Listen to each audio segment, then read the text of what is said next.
Sutra of the Past Vows of Earth Store Bodhisattva, translated by the Tang Dynasty Tripitaka Master Shikshananda of Udayana, translated into English by the Buddhist Text Translation Society. Verse for opening a sutra. The unsurpassed profound and wonderful Dharma is difficult to encounter in hundreds of millions of aeons. I now see and hear it, receive and uphold it, and I vow to fathom the Tathagata's true meaning. Chapter 1. Spiritual Penetrations in the Palace of the Triestina Heaven. Thus I have heard, at one time the Buddha was in the Triestina Heaven, speaking Dharma for his mother. At that time, uncountably many Buddhas and great Bodhisattvas, Mahasattvas, from infinite worlds in the 10 directions, assembled to praise how Shakyamuni Buddha is able to manifest powerfully great wisdom and spiritual penetrations in the evil world of the 5 turbidities. They lauded how he regulates and subdues the obstinate beings so that they can learn what causes suffering and what brings bliss. Each one sent his attendants to pay their respects to the world-honored one. At that time, the Thus Come One smiled and emitted billions of great light clouds. There was a light cloud of great fulfillment, the light cloud of great compassion, the light cloud of great wisdom, the light cloud of great prajna, the light cloud of great samadhi, the light cloud of great auspiciousness, the light cloud of great blessings, the light cloud of great merit, the light cloud of great refuge, and the light cloud of great praise.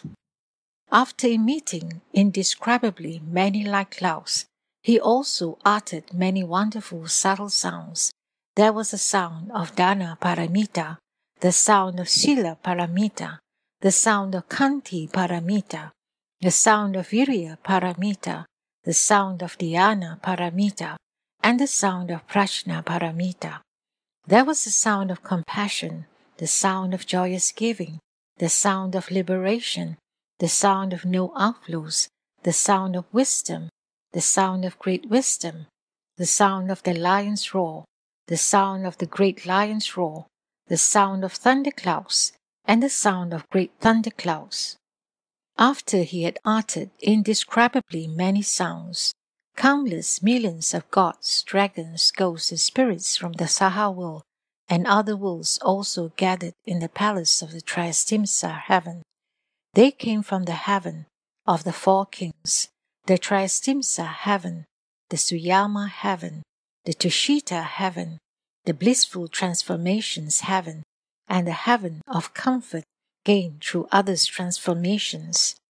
They came from the heaven of the multitudes of Brahma, the heaven of the ministers of Brahma, the heaven of the great Brahma Lord, the heaven of lesser light, the heaven of limitless light, the heaven of like sound, the heaven of lesser purity, the heaven of limitless purity, and the heaven of universal purity. They came from the birth of blessings heaven, the love of blessings heaven, the abundant fruit heaven, the no thought heaven, the no affliction heaven, the no heat heaven, the good views heaven, the good manifestation heaven, the ultimate form heaven, the Mahashvara heaven, and so forth, up to the heaven of the station of neither thought nor non-thought. All those groups of gods, dragons, ghosts, and spirits came and gathered together. Moreover, sea spirits, river spirits, stream spirits, tree spirits, mountain spirits, earth spirits, brook and marsh spirits, sprout and seedling spirits, day, night, and space spirits, heaven spirits, food and drink spirits, grass and wood spirits, and other such spirits from the Saha and other worlds came and gathered together. In addition, all the great ghost kings from the Saha and other worlds came and gathered together. They were the Ghost King Evil Eyes, the Ghost King Blood Drinker, the Ghost King Essence and Energy Eater, the Ghost King Fetus and Egg Eater, the Ghost King spreader of sickness, the Ghost King collector of poisons, the Ghost King kind-hearted, the Ghost King blessings and benefits, the Ghost King great regard and respect, and others. At that time, Shakyamuni Buddha said to the Dharma Prince Manjusri Bodhisattva Mahasattva, "As you regard these Buddhas, Bodhisattvas, gods, dragons, ghosts, and spirits from this land and other lands who are now gathered in the Triestina heaven, do you know how many of them there are?" Manjusri said to the Buddha, "World-honored one, even if I were to measure and reckon with my spiritual powers for 1,000 aeons, I still would not be able to know how many of them there are." The Buddha told Manjusri, "Regarding them with my Buddha eye, their numbers cannot be exhausted. Those beings have been taken across, are being taken across, will be taken across, have been brought to accomplishment, are being brought to accomplishment, or will be brought to accomplishment by Earth Store Bodhisattva Siddhigarbha throughout many aeons." Manjusri said to the Buddha, "World-honored one, throughout many aeons, I've cultivated good roots, and my wisdom has been certified as unobstructed. When I hear what the Buddha says, I immediately accept it with faith. But hearers of small attainment, gods, dragons, and the rest of the Eightfold Division, and beings in the future who hear the Thus Come One's true and sincere words, will certainly harbor doubts. Even if they receive the teaching most respectfully, they will still be unable to avoid slandering it.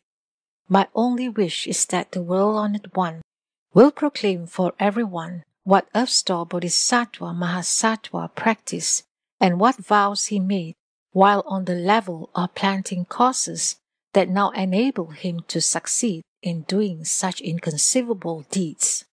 The Buddha said to Manjusri, "By way of analogy, suppose that each blade of grass, tree, forest, rice plant, hemstock, bamboo, reed, mountain, rock, and dust mote in a 3,000 great thousand world system was a Ganges river. Then suppose that each grain of sand in each of those Ganges rivers was a world, and that each dust mote in each of those worlds was an aeon. Then suppose that each dust mote accumulated in each of those aeons was itself an aeon. The time elapsed since Earth Store Bodhisattva was certified to the position of the 10th ground is 1,000 times longer than that in the above analogy. Even longer was the time that he dwelt on the levels of Hira and Pachika Buddha. Manjusri, the awesome spiritual strength and vows of this Bodhisattva are inconceivable. If good men or women of the future hear this Bodhisattva's name, praise him, behold and bow to him, call his name, make offerings to him, or if they draw, carve, cast, sculpt, or make lacquered images of him, such people will be reborn in the heaven of the 33 100 times and will never fall into the evil paths." Manjusri, indescribably many aeons ago, during the time of the Buddha named Lion Sprint complete in the 10,000 practices thus come one, Earth Store Bodhisattva Mahasattva was the son of a great elder. That elder son, upon observing the Buddha's hallmarks and fine features, and how the 1,000 blessings adorn him, asked that Buddha what practices and vows made him so magnificent. Lion Spring complete in the 10,000 practices thus come one, then said to the elder son, "If you wish to have a body like mine, you must first spend a long time liberating beings who are undergoing suffering." Manjusri, that command caused the elder son to make a vow, "From now until the end of future time, throughout uncountable aeons, I will use expansive expedient means to help beings in the 6 paths who are suffering for their offenses. Only when they have all been liberated will I myself become a Buddha.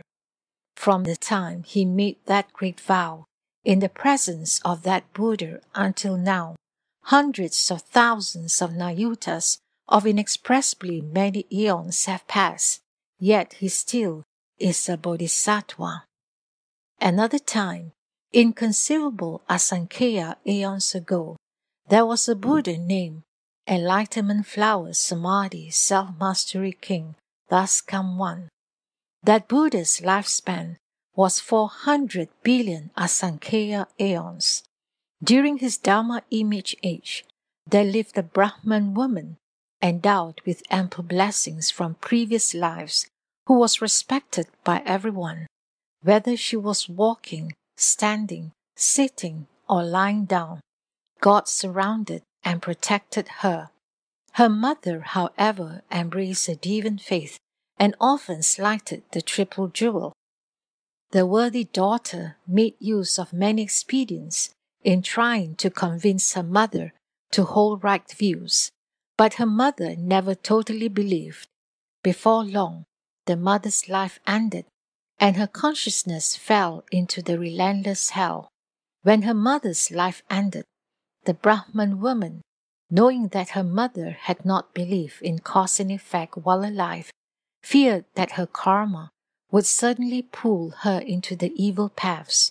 For that reason, she sold the family house and acquired many kinds of incense, flowers, and other gifts. With those she performed a great offering in that Buddha's stupas and monasteries. She saw an especially fine image of the thus come one, Enlightenment Flower Samadhi Self-Mastery King, in one of the monasteries.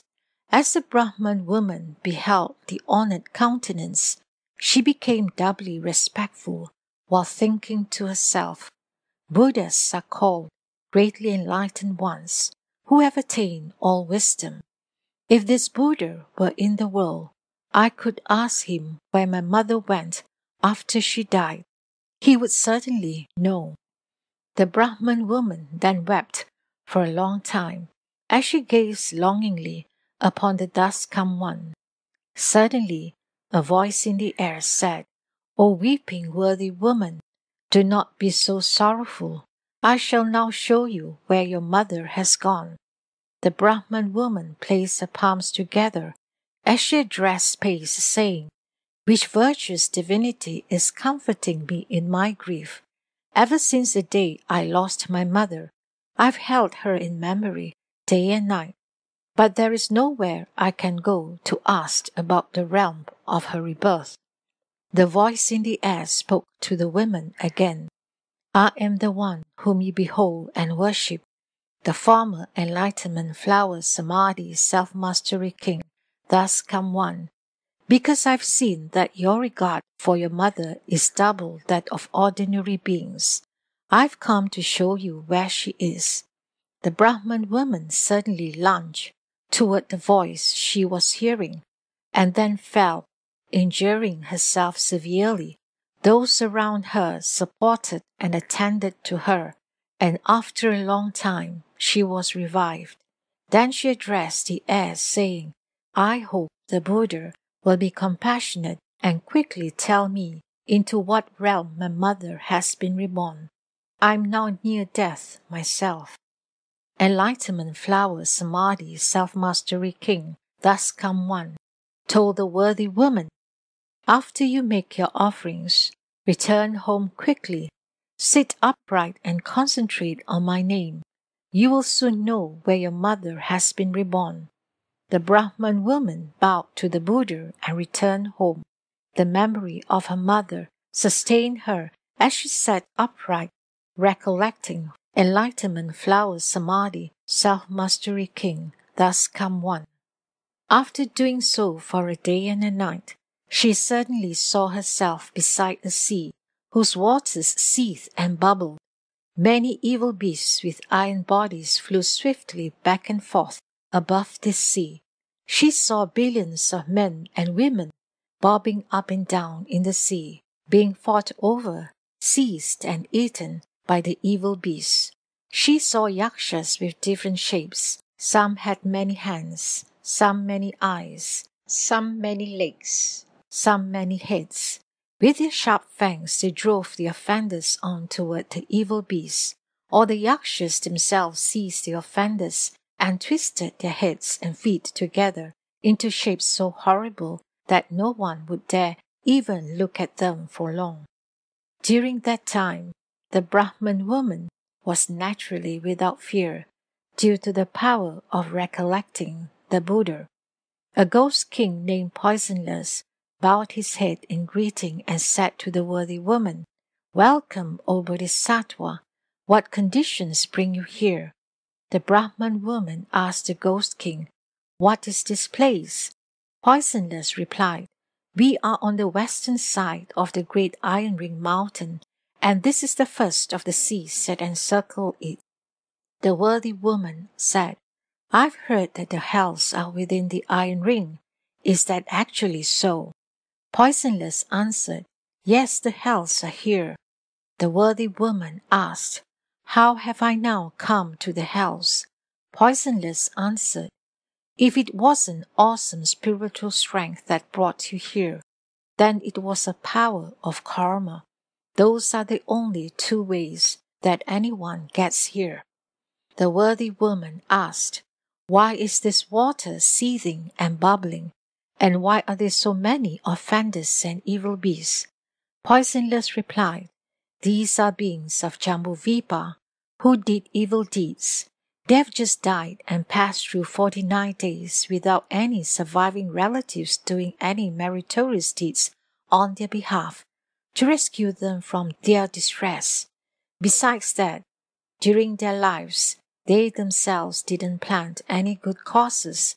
Now their own karma calls forth these hells. Their first task is to cross this sea. 10,000 yojanas east of this sea is another sea, in which they will undergo twice as much suffering. East of that sea is yet another sea, where the sufferings are doubled yet again. What the combined evil causes of the three karmic vehicles evoke is called the Sea of Karma. This is that place." The worthy woman asked the ghost king Poisonless, "Where are the hells?" Poisonless answered, "Within the three seas are hundreds of thousands of hells, each one different. 18 of those are known as the great hells. 500 subsequent ones inflict limitless cruel sufferings. Following those are hundreds of thousands that inflict limitless further sufferings." The worthy woman again questioned the great ghost king, "My mother died recently, and I do not know where she has gone." The ghost king asked the worthy woman, "When the Bodhisattva's mother was alive, what habits did she have?" The worthy woman replied, "My mother held deviant views and ridiculed and slandered the Triple Jewel. Even if she occasionally believed, she would soon become disrespectful again. She died recently, and I do not know where she was reborn." Poisonless asked, "What was the Bodhisattva's mother's name and clan?" The worthy woman replied, "My parents were both Brahmins. My father's name was Shila Sudarshana. My mother's name was Yeti Li."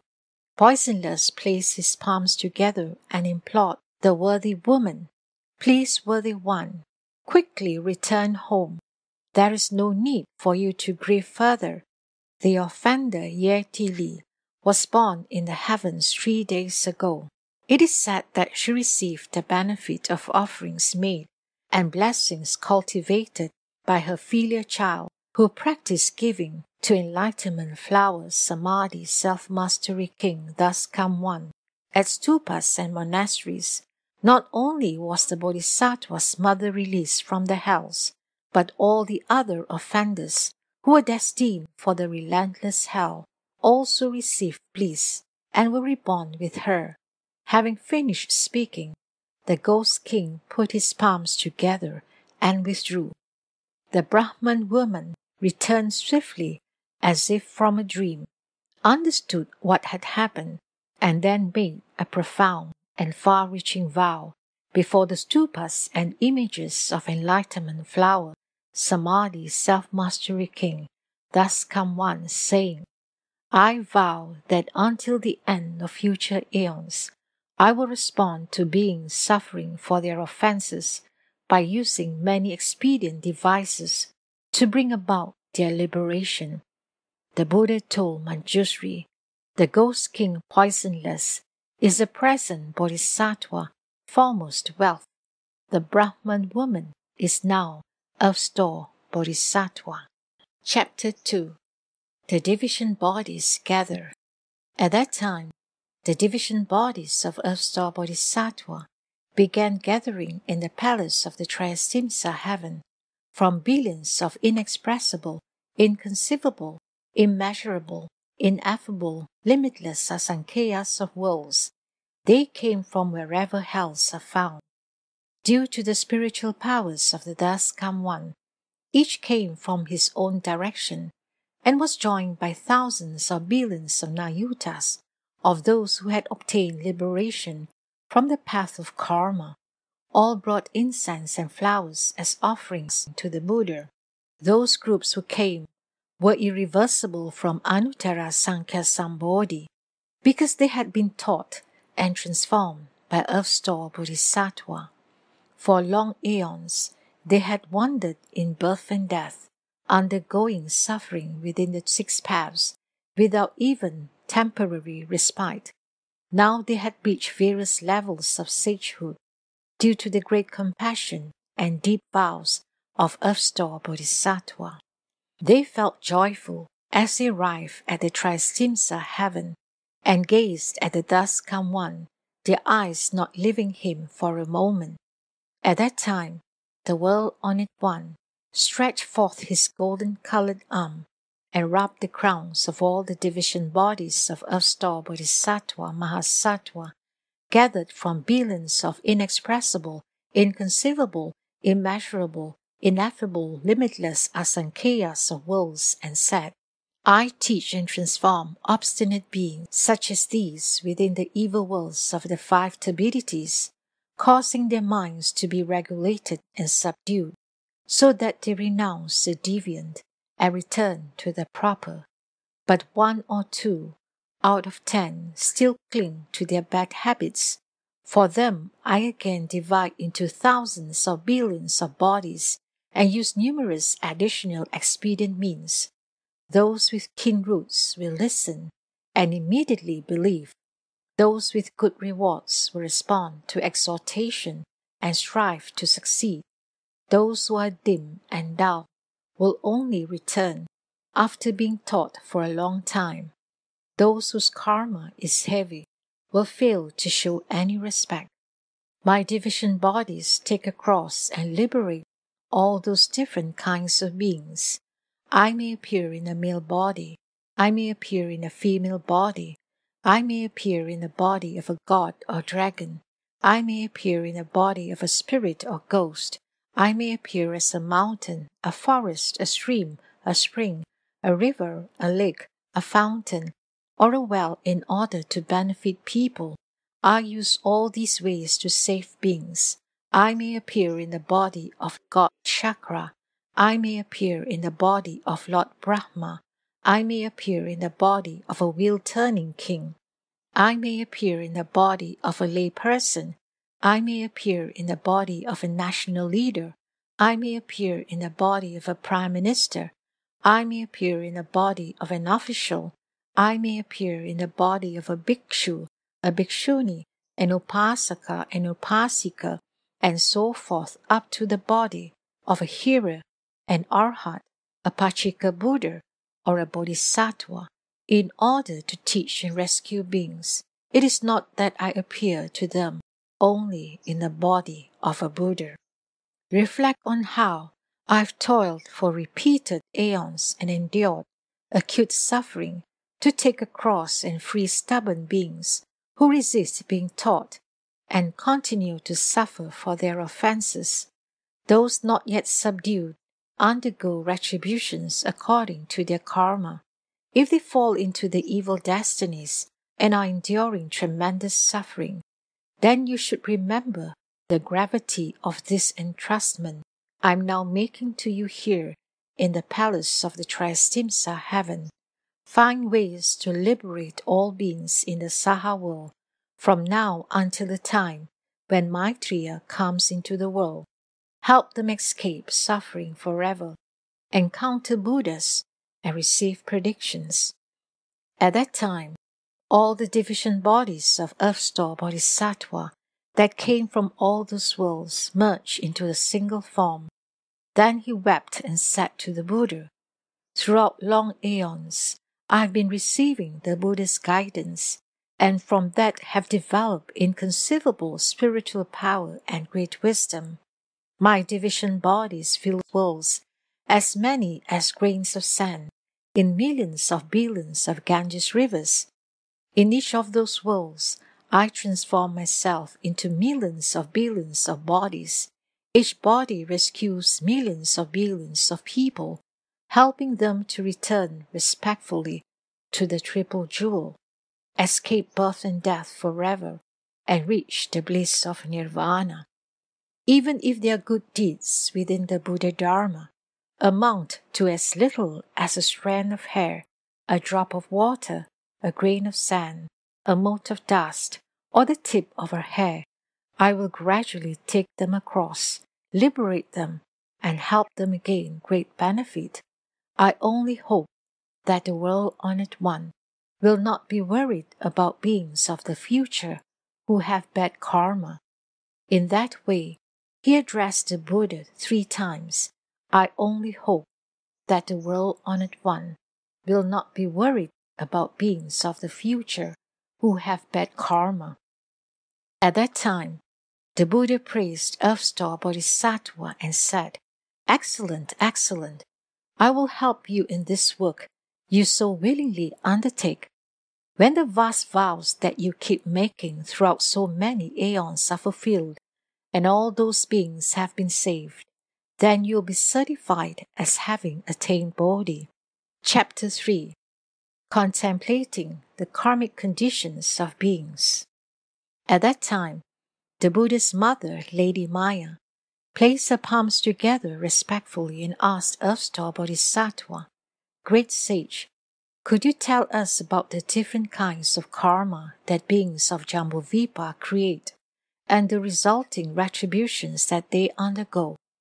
Earth Store replied, "There are millions of worlds and lands that may or may not have women, may or may not have hells, may or may not have the Buddha Dharma, and so forth up to having or not having Heras and Pachika Buddhas. Since the worlds differ, the retributions in the hells also differ." Lady Maya spoke again to the Bodhisattva, "Could you please tell us about the offenses committed by those in Jambudvipa that result in retributions in the evil destinies?" Earth Store replied, "Worthy Mother, please listen as I speak briefly about that." The Buddha's mother answered, "Great sage, please do tell us about it."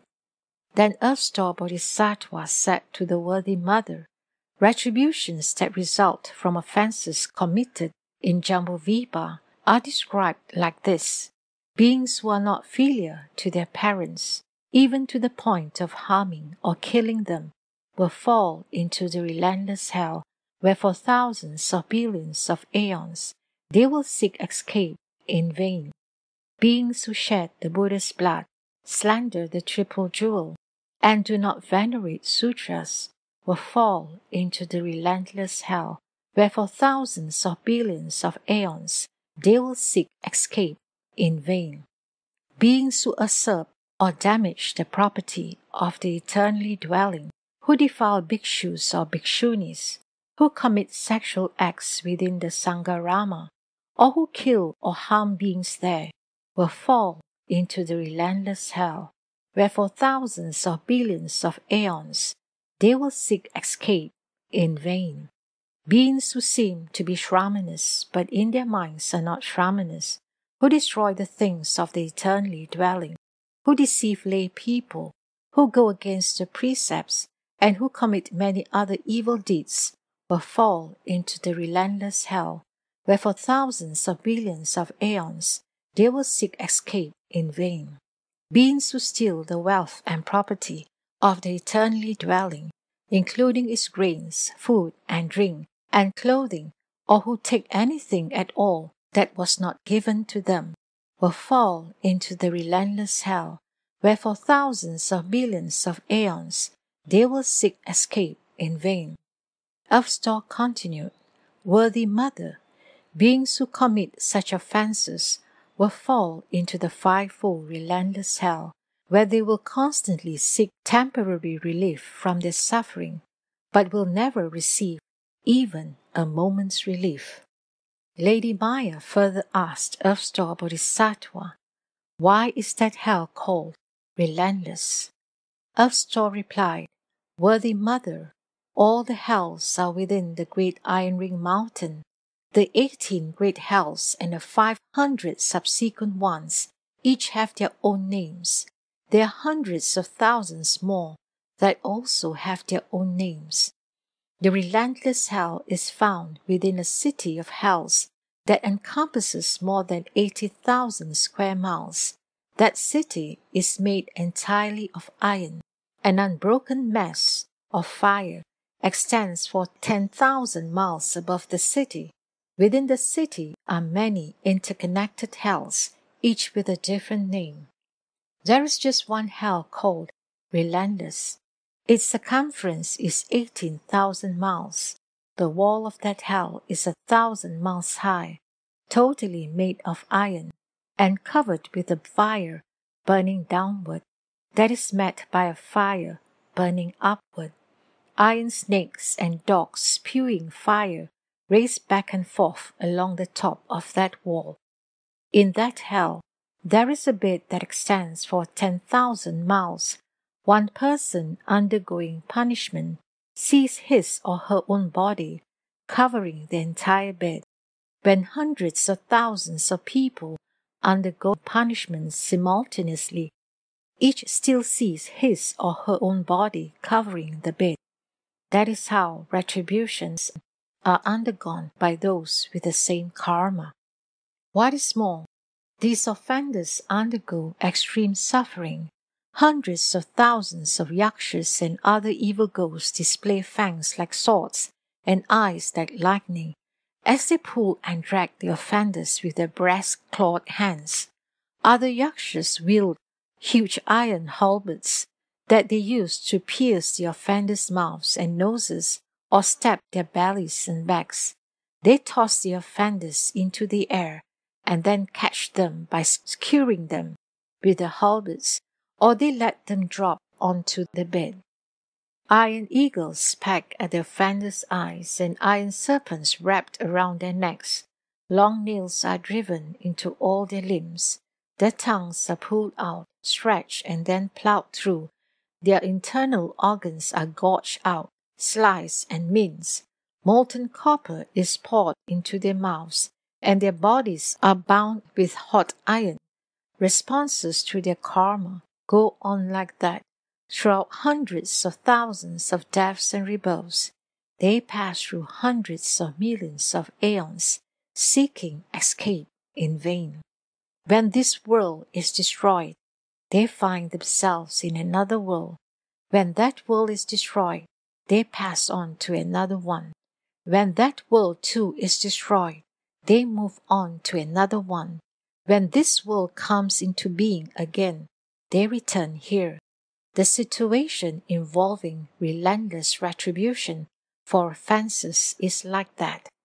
Moreover, 5 karmic responses account for the name relentless. What are the 5?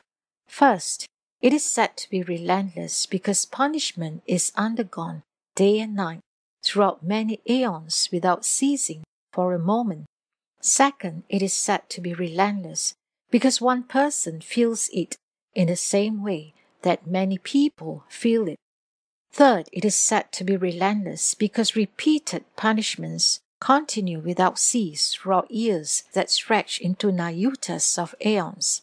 Those punishments are inflicted by instruments of torture, such as forks and clubs, or by eagles, serpents, wolves, and dogs, or by pounding, grinding, sawing, drilling, chiseling, cutting, and chopping, or by boiling liquids, iron nets, iron ropes, iron asses, and iron horses, or by rawhide strips bound around one's head, and molten iron poured over one's body, or by mills of iron pellets and rings of molten iron.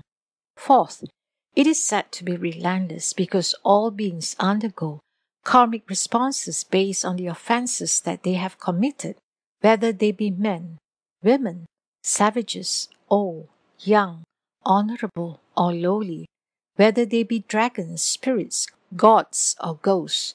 Fifth, it is said to be relentless because offenders continually undergo 10,000 deaths and as many rebirths each day and night from the moment they first enter this hell and on through hundreds of thousands of aeons. During that time, they seek even a moment's relief, but it never comes. Only when their karma is exhausted can they leave the hell and be born elsewhere. Earth Store Bodhisattva said to the worthy mother, "That is a brief description of the relentless hell. If I were to speak extensively about the names of all the implements of punishment in the hells and all the sufferings there, I could not finish speaking in an entire aeon." After hearing that, Lady Maya placed her palms together, sorrowfully made obeisance, and withdrew. Chapter 4. Karmic Retributions of Beings in Jambudvipa. At that time, Earth Store Bodhisattva said to the Buddha, "World Honored One, because I received the awesome spiritual strength of the Buddha, thus come one, I am able to divide my body and rescue beings who are undergoing karmic retributions everywhere in billions of worlds. If it were not for the great compassionate strength of the thus come one, I would be unable to manifest such changes and transformations. Now the World-Honored One has entrusted me with rescuing and liberating beings in the six paths until Ajita becomes a Buddha. I accept the entrustment, World-Honored One.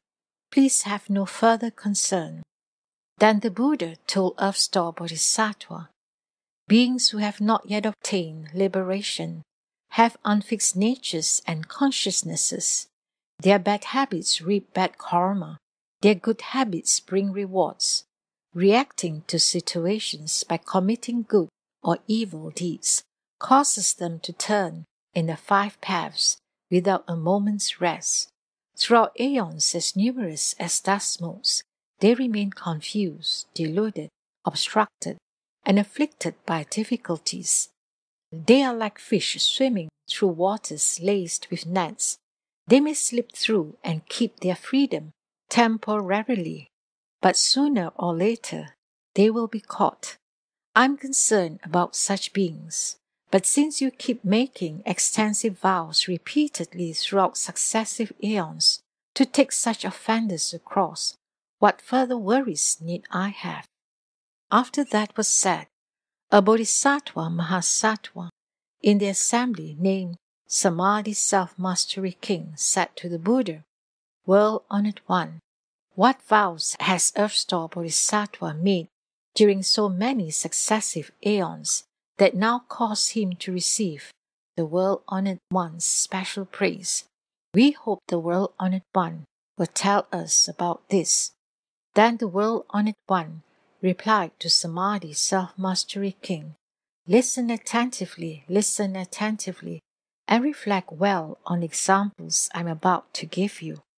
One time, limitless asankheyas of nayutas of inexpressible aeons ago, a Buddha named All Knowledge Accomplished thus come one worthy of offerings, one of proper and pervasive knowledge, one perfect in clarity and conduct, well gone one, unsurpassed knight who understands the world, taming and subduing hero, teacher of gods and people, Buddha, World-Honored One, appeared in the world.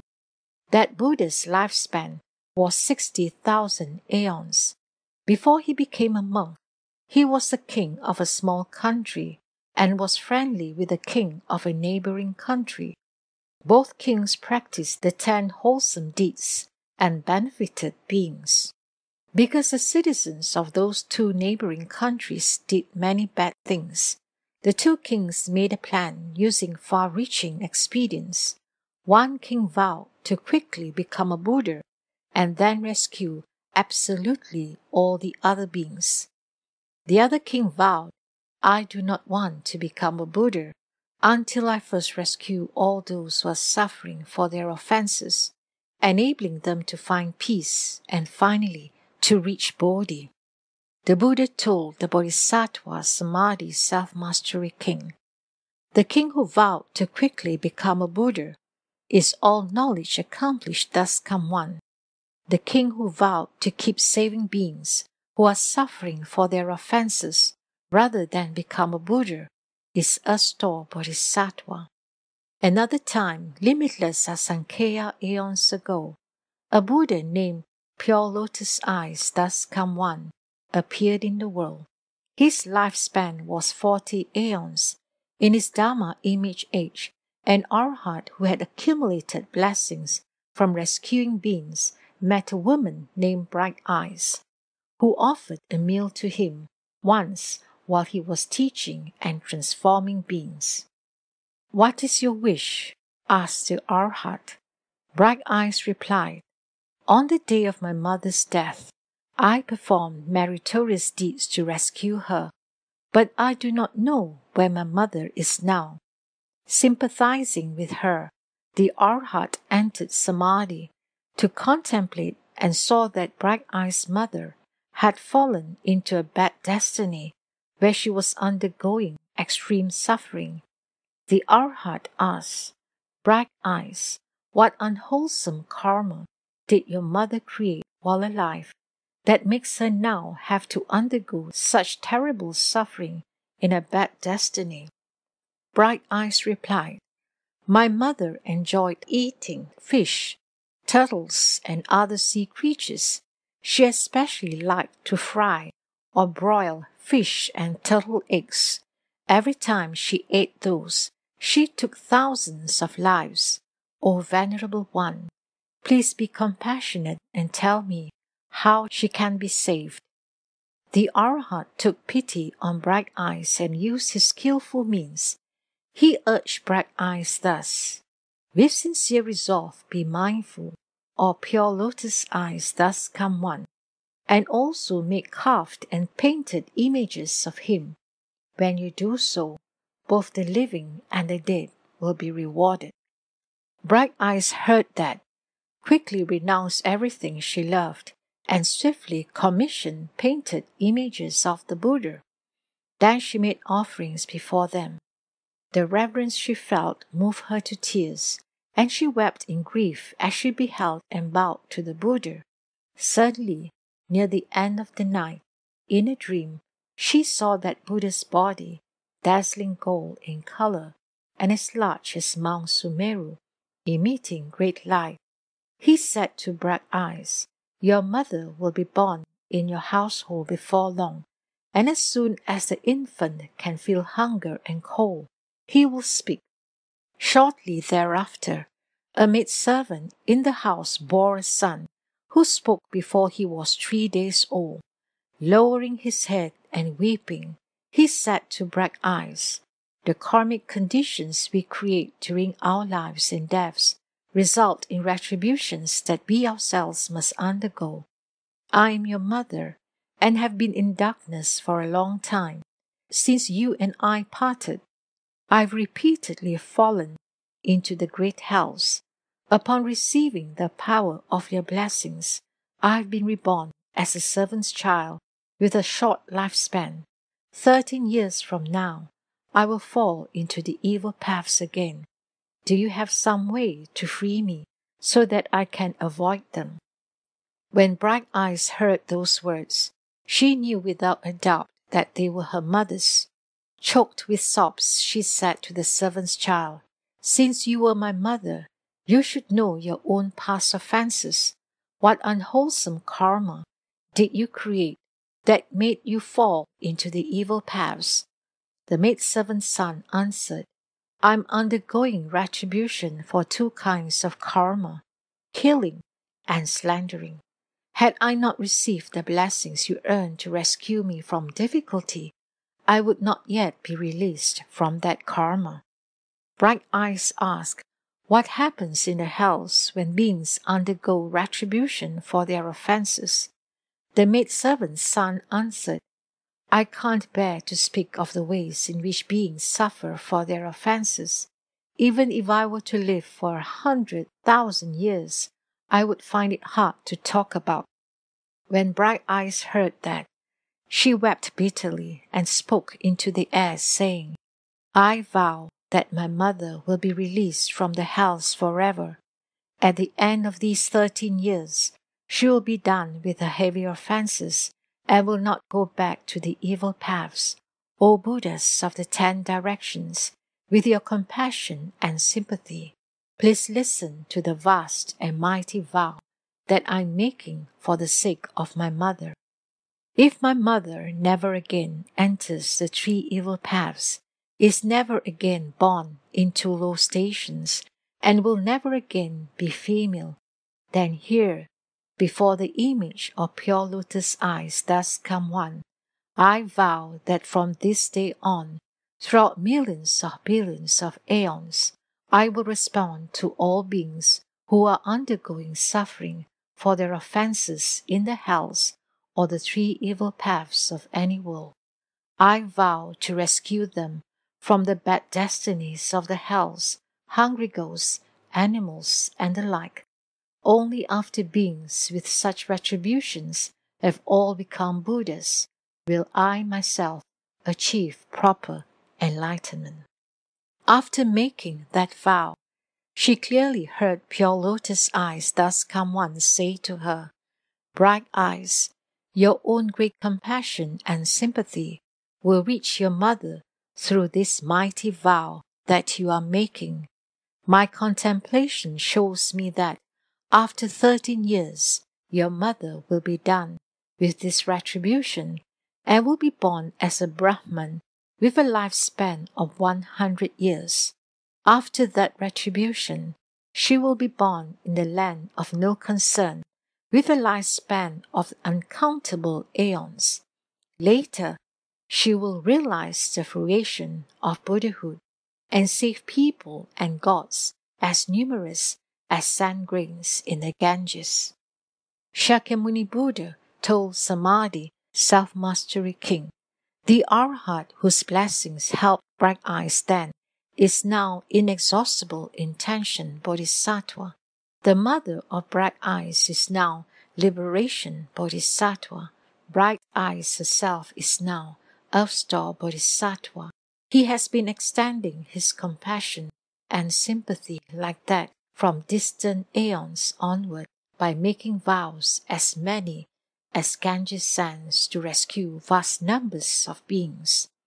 Men and women in the future may fail to do good deeds and only do evil, may not believe in cause and effect, may indulge in sexual misconduct and false speech, may use divisive and harsh speech, and may slander the great vehicle. Beings with karma like that should certainly fall into bad destinies. But if they encounter good and wise advisors who exhort them and lead them to quickly take refuge with Earth Store Bodhisattva, then those beings will just as quickly be released from their retributions in the 3 evil paths. If those beings are determined and respectful, if they behold, bow to, and praise the Bodhisattva, and if they make offerings of flowers, incense, clothing, jewels, food, and drink to him, they will enjoy supremely wonderful bliss in the heavens for millions or billions of aeons. When their blessings in the heavens end, and they are born as people, throughout hundreds of thousands of aeons, they will have the potential to be national leaders, able to remember all aspects of causes and effects from previous lives. O Samadhi, self-mastery king, Earth Store Bodhisattva has such inconceivably great awesome spiritual power that he uses expansively for the benefit of beings. All of you bodhisattvas should remember this sutra and proclaim and spread it far and wide. Samadhi self-mastery king Bodhisattva said to the Buddha, World-honored one, please do not be concerned. We thousands or billions of bodhisattvas, mahasattvas, based on the Buddha's awesome spiritual strength, will certainly proclaim this sutra widely throughout Jambudvipa for the benefit of beings. Having spoken thus to the world-honored one, Samadhi self-mastery king Bodhisattva put his palms together respectfully, bowed and withdrew. At that time, the four heavenly kings rose from their seats, put their palms together respectfully, and said to the Buddha, World-honored one, Earth Store Bodhisattva has been making such great vows from distant aeons past until now. Why is it that even now he has not yet finished taking beings across? Why does he continue to renew his vast and mighty vows? Please, world-honored one, explain that for us. The Buddha told the four heavenly kings, Excellent, excellent. Now to benefit you and to extend that benefit to people and gods of the present and future, I will speak about how Earth Store Bodhisattva, out of compassion and pity, uses expedient devices within the paths of birth and death in Jambudvipa, in the Saha world, to rescue, take across, and liberate beings who are undergoing suffering for their offenses. The four heavenly kings replied, Please, world-honored one, we would like to hear about his work. The Buddha told the four heavenly kings, From distant aeons past up to the present, Earth Store Bodhisattva has been rescuing and liberating beings. Since his vows are still not fulfilled, he continues with compassion and sympathy to help beings suffering for their offenses in this world. Moreover, he sees the ceaseless tangle of their causes extending on through infinite future aeons. Because of that, he renews his vows. Thus, in this Saha world, on the continent of Jambudvipa, this Bodhisattva teaches and transforms beings by means of millions or billions of expedient devices. O four heavenly kings, to killers, Earth Store Bodhisattva says that short lifespans will be the retribution. To robbers, he says that poverty and acute suffering will be the retribution. To those who indulge in improper sex, he says that rebirth as pigeons or as mandarin drakes or ducks will be the retribution. To those who use harsh speech, he says that quarreling families will be the retribution. To those who slander, he says that being tongueless and having cankerous mouths will be the retribution. To the hateful, he says that being ugly and crippled will be the retribution. To the stingy, he says that not getting what they seek will be the retribution. To gluttons, he says that hunger, thirst, and sicknesses of the throat will be the retribution. To hunters, he says that a frightening insanity that destroys one's life will be the retribution. To those who oppose their parents, he says that being killed in natural disasters will be the retribution. To arsonists who burn mountains and forests, he says that trying to take their own lives in the confusion of insanity will be the retribution. To cruel parents or step-parents, he says that being flogged in future lives will be the retribution. To those who net and trap young animals, he says that being separated from one's own children will be the retribution. To those who slander the triple jewel, he says that being blind, deaf, or mute will be the retribution. To those who slight the Dharma and regard the teachings with arrogance, he says that remaining in the bad paths forever will be the retribution. To those who destroy or misuse possessions of the eternally dwelling, he says that revolving in the hells for hundreds of millions of aeons will be the retribution. To those who defile the pure conduct of others and bear false witness against members of the Sangha, he says that remaining in the animal realm forever will be the retribution. To those who scald, burn, behead, maim, or otherwise harm beings, he says that undergoing the very same suffering will be the retribution.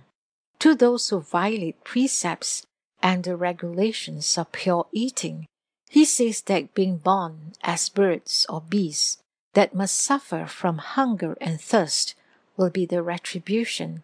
To those who make unprincipled and destructive use of things, he says that being unable to ever obtain what they seek will be the retribution. To the arrogant and haughty, he says that being servile and of low station will be the retribution. To those who use backbiting to cause discord among others, he says that being tongueless or having speech impediments will be the retribution. To those with deviant views, he says that being reborn in backward regions will be the retribution. The bad habits involving body, mouth, and mind karma that beings of Jambudvipa perpetuate result in hundreds of thousands of retributions like those. I have only listed a few examples here. Since the varying karma created by beings of Jambudvipa brings about different responses, Earth Store Bodhisattva uses hundreds of thousands of expedient means to teach and transform beings. Those beings must first undergo retributions such as those, and then fall into the hells, where they pass through aeons without being able to escape. You should therefore protect people and nations. Do not allow the accumulation of karma to confuse beings. Upon hearing that, the 4 heavenly kings wept in sorrow, placed their palms together, and withdrew. End of part 1 of Sutra of the Past Vows of Earth Store Bodhisattva. Nipoli poli chura chura di dharani di nihara di pilini di moho che di zending che di sapaha Nipoli poli chura chura di dharani di nihara di pilini di moho che di zending che di sapaha Nipoli poli chura chura di dharani di nihara di pilini di moho che di zending che di sapaha Namo Amitabha Tata Cheta Yeta Ti Yeta Amilito Papi Amilita Siram Papi Amilita Picharanti Amilita Picharanto Chemili Chechena Cheta Chari Sapaha Namo Amitabha Tata Cheta Yeta Ti Yeta Amilito Papi Amilita Siram Papi Amilita Picharanti Amilita Picharanto Chemili Chechena Cheta Chari Sapaha Namo Amitabha Tata Cheta Yeta Ti Yeta Amilito Papi Amilita Siram Papi Amilita Picharanti Amilita Picharanto Chemili Chechena Cheta Chari Sapaha Namo Halatana Tola Ye Chera Chera Chisu Chisu Molai Molai Hula Hong Ho Sutana Hong Pamana Sapaha Namo Halatana Tola Ye Chera Chera Chisu Chisu Molai Molai Hula Hong Ho Sutana Hong Pamana Sapaha Namo Halatana Tola Ye Chera Chera Chisu Chisu Molai Molai Hula Hong Ho Sutana Hong Pamana Sapaha.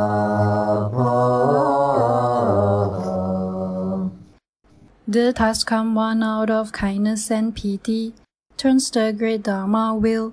The Brahma woman kindly saves her kin. Enlightenment flower takes beings across the streams of confusion. And Lady Maya asks Earth Store Bodhisattvas about causes. Homage to Earth Store Bodhisattva Mahasattva. Homage to Earth Store Bodhisattva Mahasattva. Homage to Earth Store Bodhisattva Mahasattva. Earth Store Bodhisattva, wonderful beyond compare. Go heal in his transformation body. He appears wondrous. Dharma sounds throughout the 3 paths and 6 realms. 4 births and 10 kinds of beings gain his kindly grace. His pearl, shining brightly, lights the way to heaven's hall. 6-ringed golden staff shakes open wide the gates of hell. Leads on those with causes, garden life and life again, to bow at the 9 flower terrace of the honored one.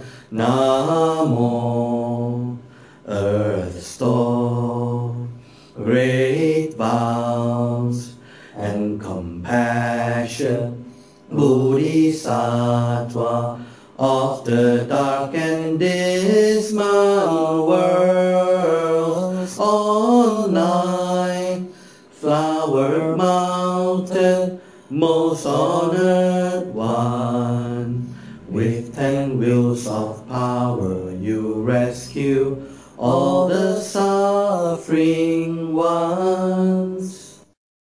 Chapter 5. The Names of the Hells.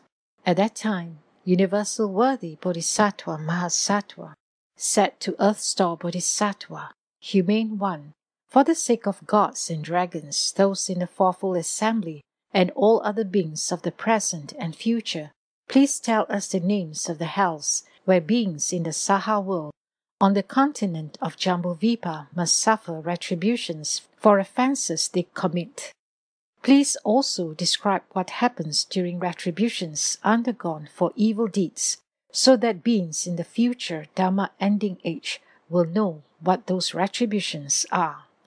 Earth Store replied, Humane One, based on the awesome spiritual power of the Buddha and relying on your strength, great Bodhisattva, I will give a general list of the names of the hells and describe some of what happens during retributions undergone for offences and evil deeds. Humane One, in eastern Jambudvipa, there is a mountain range called Iron Ring.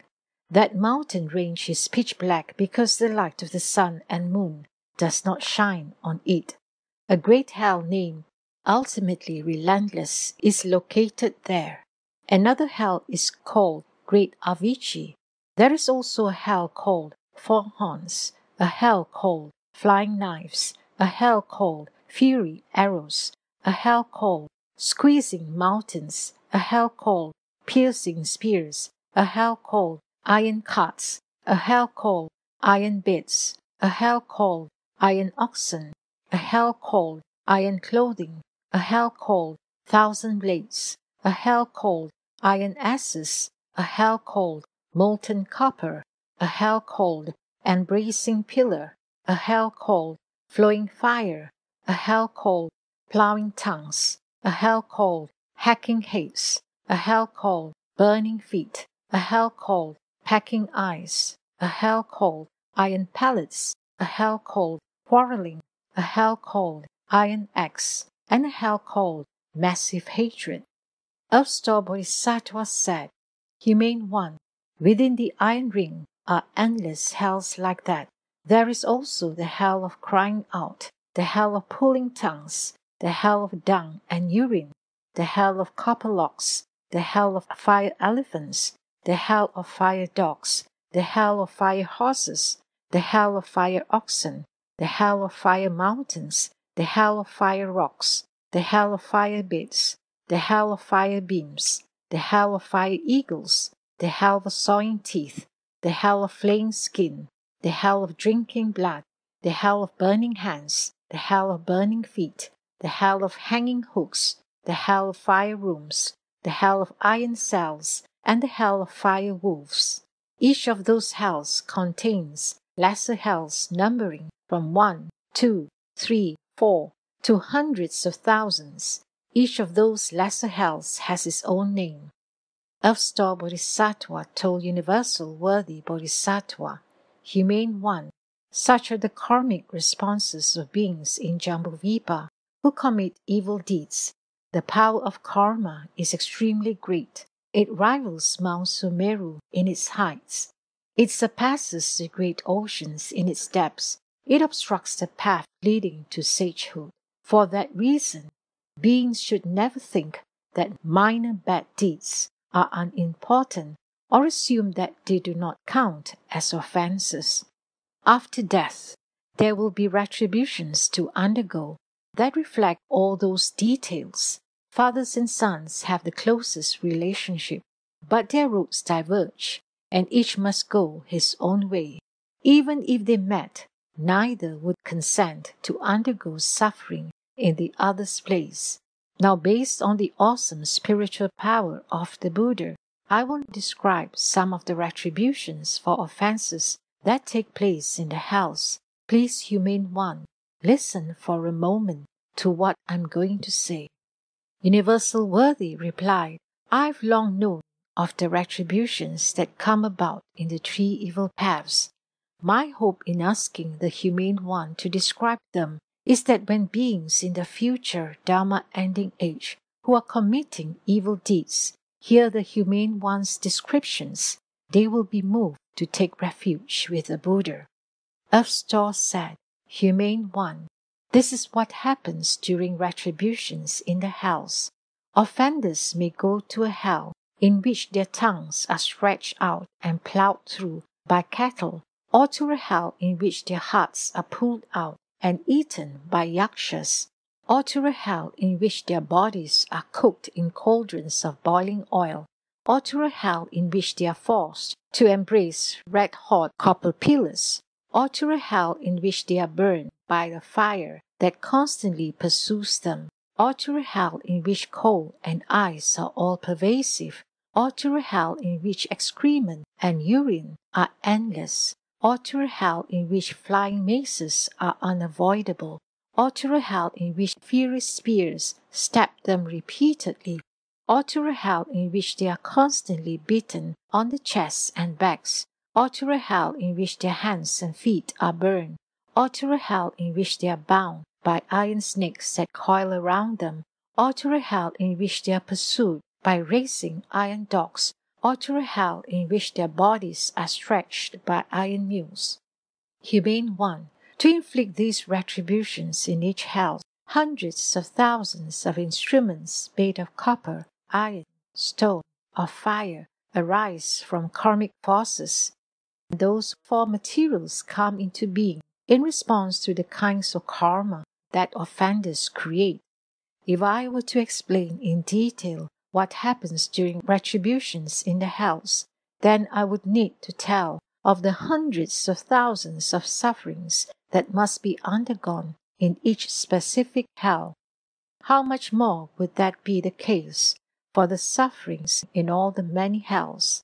Now, having based myself upon the awesome spiritual power of the Buddha, I've given a general answer to the Humane One's question, for if I were to speak in detail, it would take aeons. Chapter 6. The Thus Come One's Praises.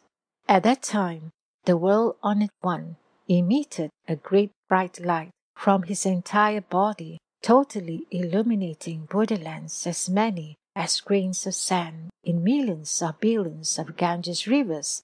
His strong voice reached all the Bodhisattvas, Mahasattvas in those Buddhalands, as well as the gods, dragons, ghosts, and spirits, humans, non-humans, and others, as he said, Listen today as I praise Earth Store Bodhisattva Mahasattva, who displays inconceivable, awesome spiritual strength and compassionate power throughout the 10 directions in rescuing and protecting beings who are suffering for offenses they have committed. After I pass into tranquility, all of you bodhisattvas, mahasattvas, and all of you gods, dragons, ghost spirits, and others should use vast numbers of expedient means to protect the sutra and to cause all beings to attain the bliss of nirvana. After that was said, a bodhisattva named universally expansive rose in the assembly, placed his palms together respectfully, and said to the Buddha, "We are now about to witness the world on it one, praising Earth Store Bodhisattva's inconceivably great awesome spiritual virtue.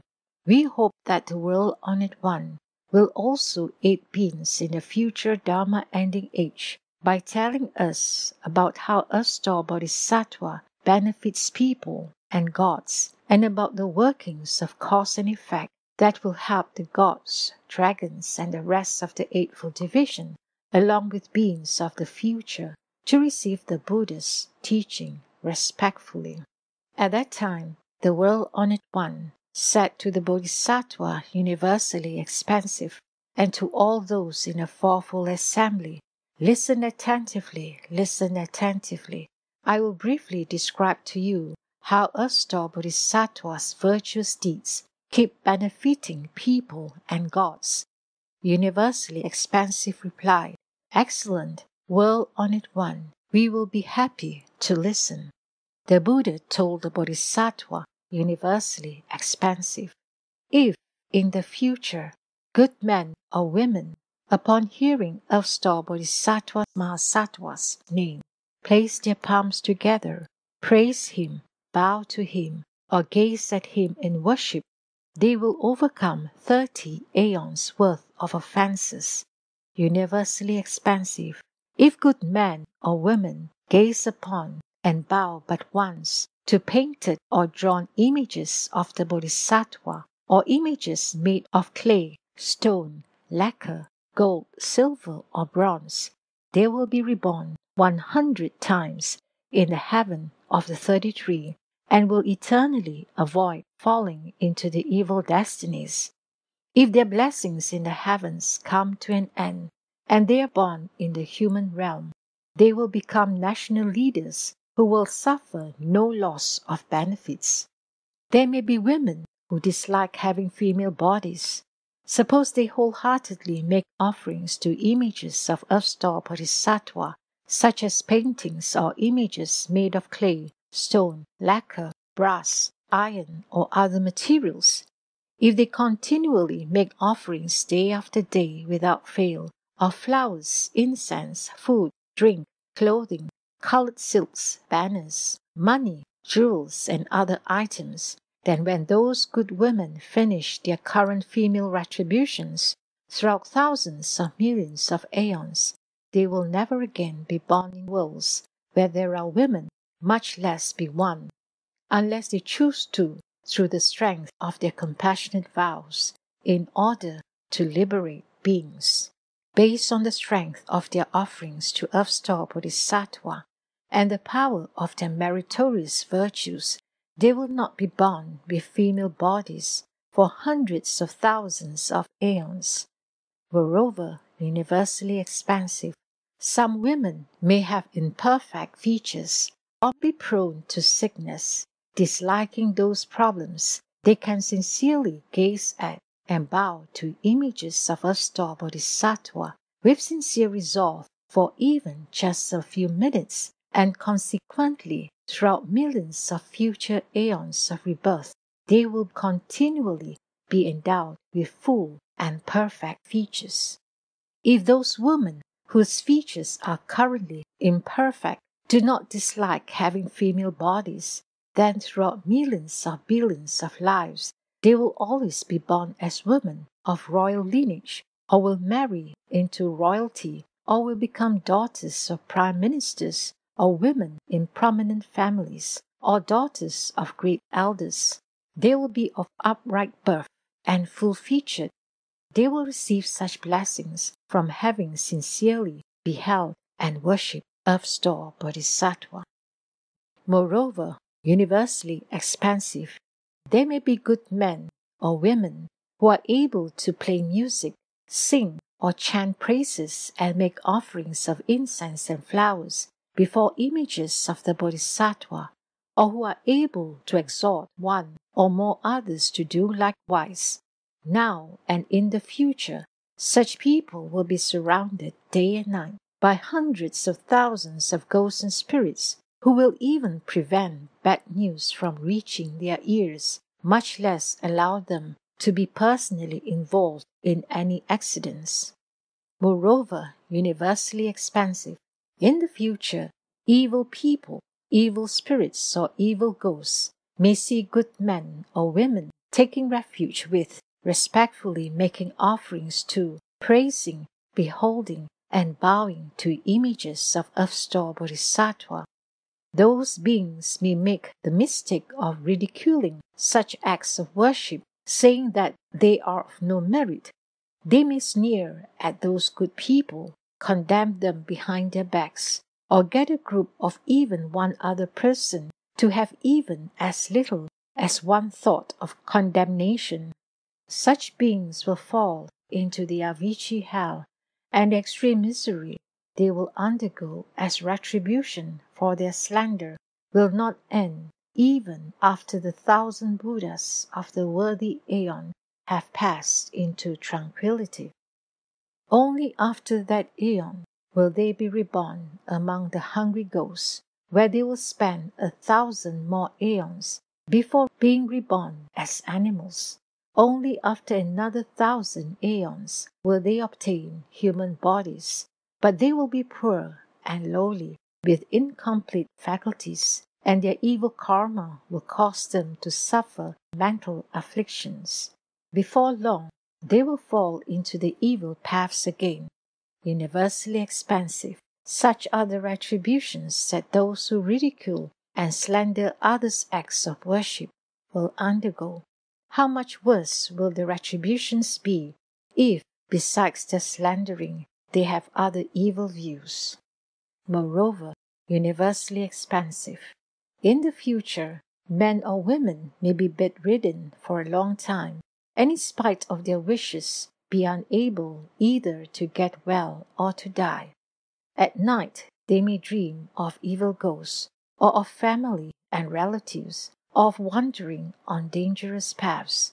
In numerous nightmares, they may roam with ghosts and spirits. As days, months, and years go by, such people may become weak and emaciated, cry out in pain in their sleep, and become progressively more depressed and melancholy.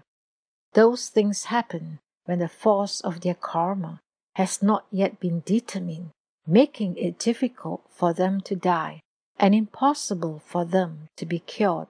The ordinary eyes of men and women cannot perceive such phenomena. In that situation, other people should recite this sutra out loud once before images of the Buddhas and Bodhisattvas on behalf of any such sick person, or they could offer to the Buddhas and Bodhisattvas possessions that the sick person cherishes, such as clothing, jewels, gardens, or houses. They should speak distinctly to the sick person, saying, "Now before this sutra or these images, we are offering these items on behalf of this sick person." They may offer sutras or images, or commission images of Buddhas or Bodhisattvas, or build stupas or monasteries, or light oil lamps, or give to the eternally dwelling. They should tell the sick persons 3 times about the offerings that are being made, making sure that they both hear and understand what is being done. If the sick people's consciousnesses are already scattered and their breathing has stopped, then for 1, 2, 3, 4, and on through 7 days, the other people should continue to inform them clearly of the offerings and to read this sutra out loud. When those sick people's lives end, they will gain liberation from all their heavy and disastrous offenses committed in previous lives, even offenses warranting fivefold relentless retribution. They'll be born in places where they will always know past lives, so how much greater will the karmic rewards be if good men or women can write out the sutra themselves or commission others to do so, or if they can carve or paint images themselves or commission others to do so. The benefits they receive will be great indeed. Therefore, universally expansive, if you see people reading and reciting this sutra, or even having a single thought of praise for it, or if you meet someone who reveres it, you should employ hundreds of thousands of expedients to exhort such people to be diligent and not retreat. In both the present and the future, they'll be able to obtain thousands of billions of inconceivable meritorious benefits. Moreover, universally expansive, beings in the future, while dreaming or drowsy, may see ghosts, spirits, and other forms that are either sad, weeping, worried, fearful, or terrified. Those are all fathers, mothers, sons, daughters, brothers, sisters, husbands, wives, and other relatives from 1, 10, 100, or 1,000 lives past, who have not yet been able to leave the bad destinies. They have nowhere to turn for the powerful blessings needed to rescue them, and so they try to communicate with their closest descendants, hoping that those relatives will use some skillful means to help them get out of the evil paths. Universally expansive, using your spiritual power, exhort those descendants to recite this sutra with sincere resolve before the images of Buddhas or Bodhisattvas, or to request others to recite it either 3 or 7 times.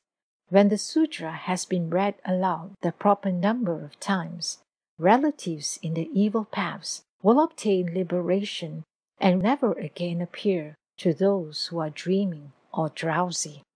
Moreover, universally expansive, people of low station and those who are slaves or bonded or deprived of their freedom in other ways may be aware of their past deeds and wish to repent of them and reform.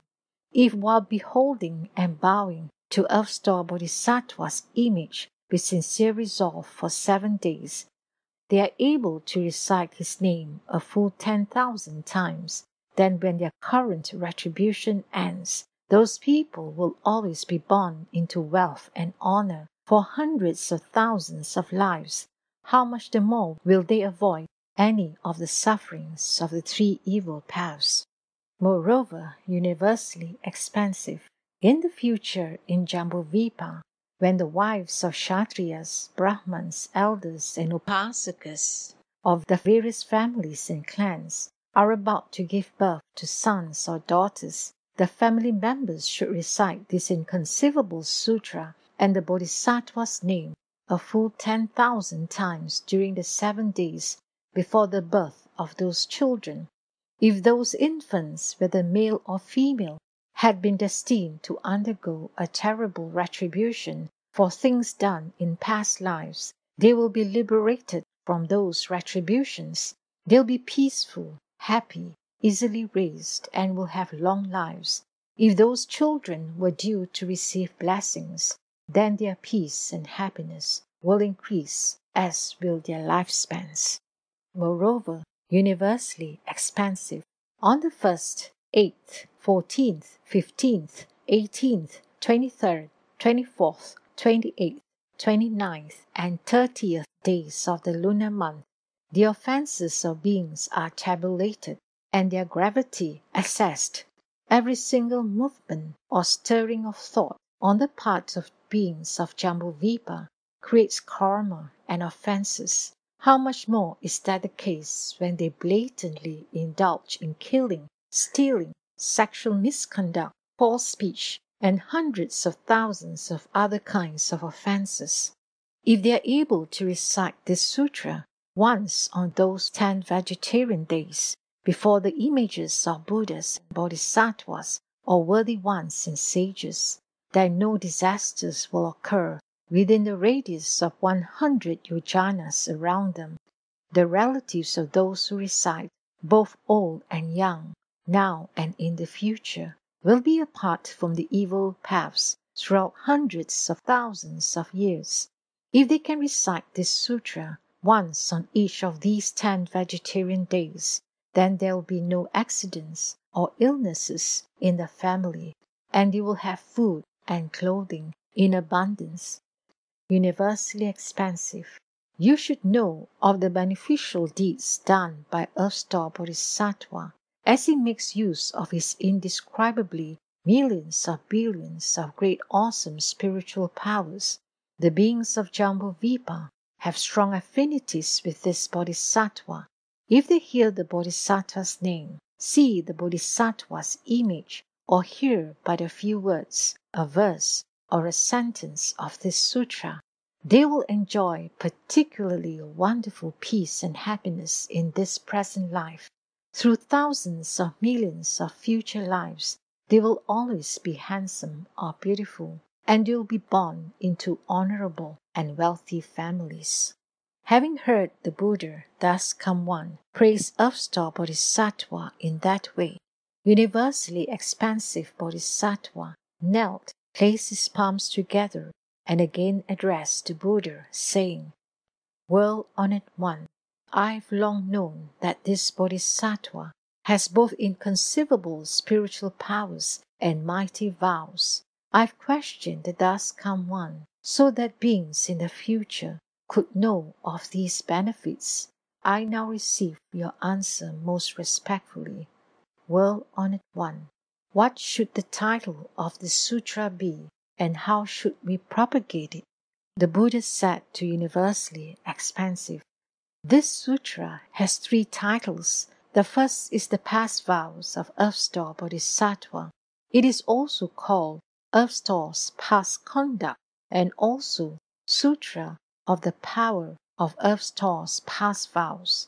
Because this Bodhisattva repeatedly makes such great and mighty vows throughout long aeons to benefit beings, you should all propagate this sutra in accordance with them. After Universally Expansive had heard that, he placed his palms together respectfully, made obeisance, and withdrew. Chapter 7. Benefiting the living and the dead. At that time, Earth Store Bodhisattva Mahasattva said to the Buddha, World-honored one, I see that every single movement or stirring of thought on the part of beings of Jambudvipa is an offense. Beings tend to use up any wholesome benefits they accrue, and many of them end up retreating from their initial resolve. If they encounter evil conditions, they magnify them with every thought. They are like people trying to carry heavy rocks while walking through mud. Each step becomes more difficult and the rocks more cumbersome as their feet sink deeper.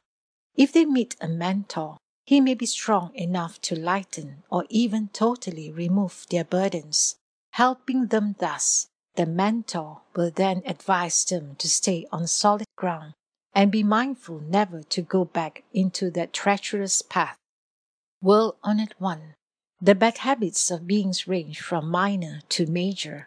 Since all beings have such habits, their families or relatives should create blessings for them when they are on the verge of dying, in order to assist them on the road ahead. That may be done by hanging banners and canopies, lighting oil lamps, reciting the sacred sutras, and making offerings before the images of Buddhas or sages. Another way to assist them is by reciting the names of Buddhas, Bodhisattvas, and Pachika Buddhas, so that the recitation of each name passes by the ear of the dying one and is heard in his fundamental consciousness. Suppose the evil karma created by beings were such that they ought to fall into the bad destinies.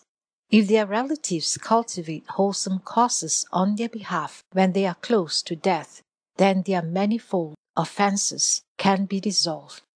If relatives can further do many good deeds during the first 49 days after the death of such beings, then the deceased can live the evil destinies forever, be born as humans and gods, and receive supremely wonderful bliss.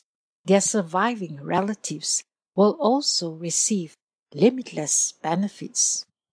Therefore, before the Buddhas will on it once, as well as before the gods, dragons, and the rest of the Eightfold Division, humans and non-humans, I now exhort beings of Jambudvipa to be careful to avoid harming, killing, and doing other unwholesome deeds, to refrain from worshipping ghosts and spirits or making sacrifices to them, and never to call on mountain sprites on the day of death. Why is that? Killing, harming, and making sacrifices do not even have a tiny hairbreadth of power with which to benefit the deceased. Such acts only bind up the conditions of offenses so that they grow ever deeper and heavier. The deceased might have been due to increase his potential for sagehood or gain birth among humans or gods in his next life or in the future. But if his family commits offenses in his name, his good rebirth will be delayed. How much more would that be the case for people on the verge of death who, during their lives, had failed to plan even a few good routes? Each offender has to undergo the bad destinies according to his own karma. How could anyone bear to have relatives add to that karma? That would be like having a neighbor add a few more things to a load of over 100 pounds being carried by someone who had already traveled a long distance and who had not eaten for 3 days. If that extra weight were added, that person's burden would become even more unbearable. World on it one, I see that beings of Jambudvipa will themselves receive the benefit of any good deeds they are able to do that accord with the Buddhist teachings. That holds true even when the deeds are small as a strand of hair, a drop of water, a grain of sand, or a mote of dust. After that had been said, an elder named Great Eloquence rose in the assembly. He had realized non-production long ago and was appearing in the body of an elder only to teach and transform those in the 10 directions.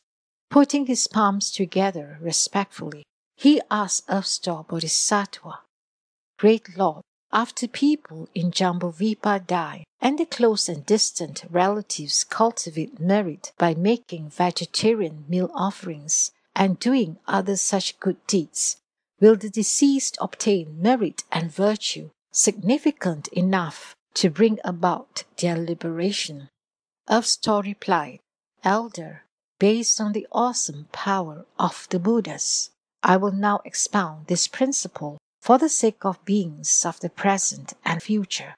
Elder, if beings of the present and future, when on the verge of dying, hear the name of one Buddha, one Bodhisattva, or one Pacceka Buddha, they will attain liberation whether they have committed offenses or not. When men or women laden with offenses who fail to plan good causes die, even they can receive 1/7 of any merit dedicated to them by relatives who do good deeds on their behalf. The other 6/7 of the merit will return to the living relatives who did the good deeds. It follows that good men and women of the present and future who cultivate while they are strong and healthy will receive all the benefit derived. The arrival of the great ghost of impermanence is so unexpected that the deceased one's consciousnesses first roam in darkness and obscurity, unaware of offenses and blessings. For 49 days, the deceased are as if deluded or deaf, or as if in courts where their karmic retributions are being decided. Once judgment is fixed, they are reborn according to their karma. In the time before rebirths are determined, the deceased suffer from thousands upon thousands of anxieties. How much more is that the case for those who are to fall into the bad destinies? Throughout 49 days, those whose lives have ended and who have not yet been reborn will be hoping every moment that their immediate relatives will earn blessings powerful enough to rescue them. At the end of that time, the deceased will undergo retribution according to their karma. If someone is an offender, he may pass through hundreds of thousands of years without even a day's liberation.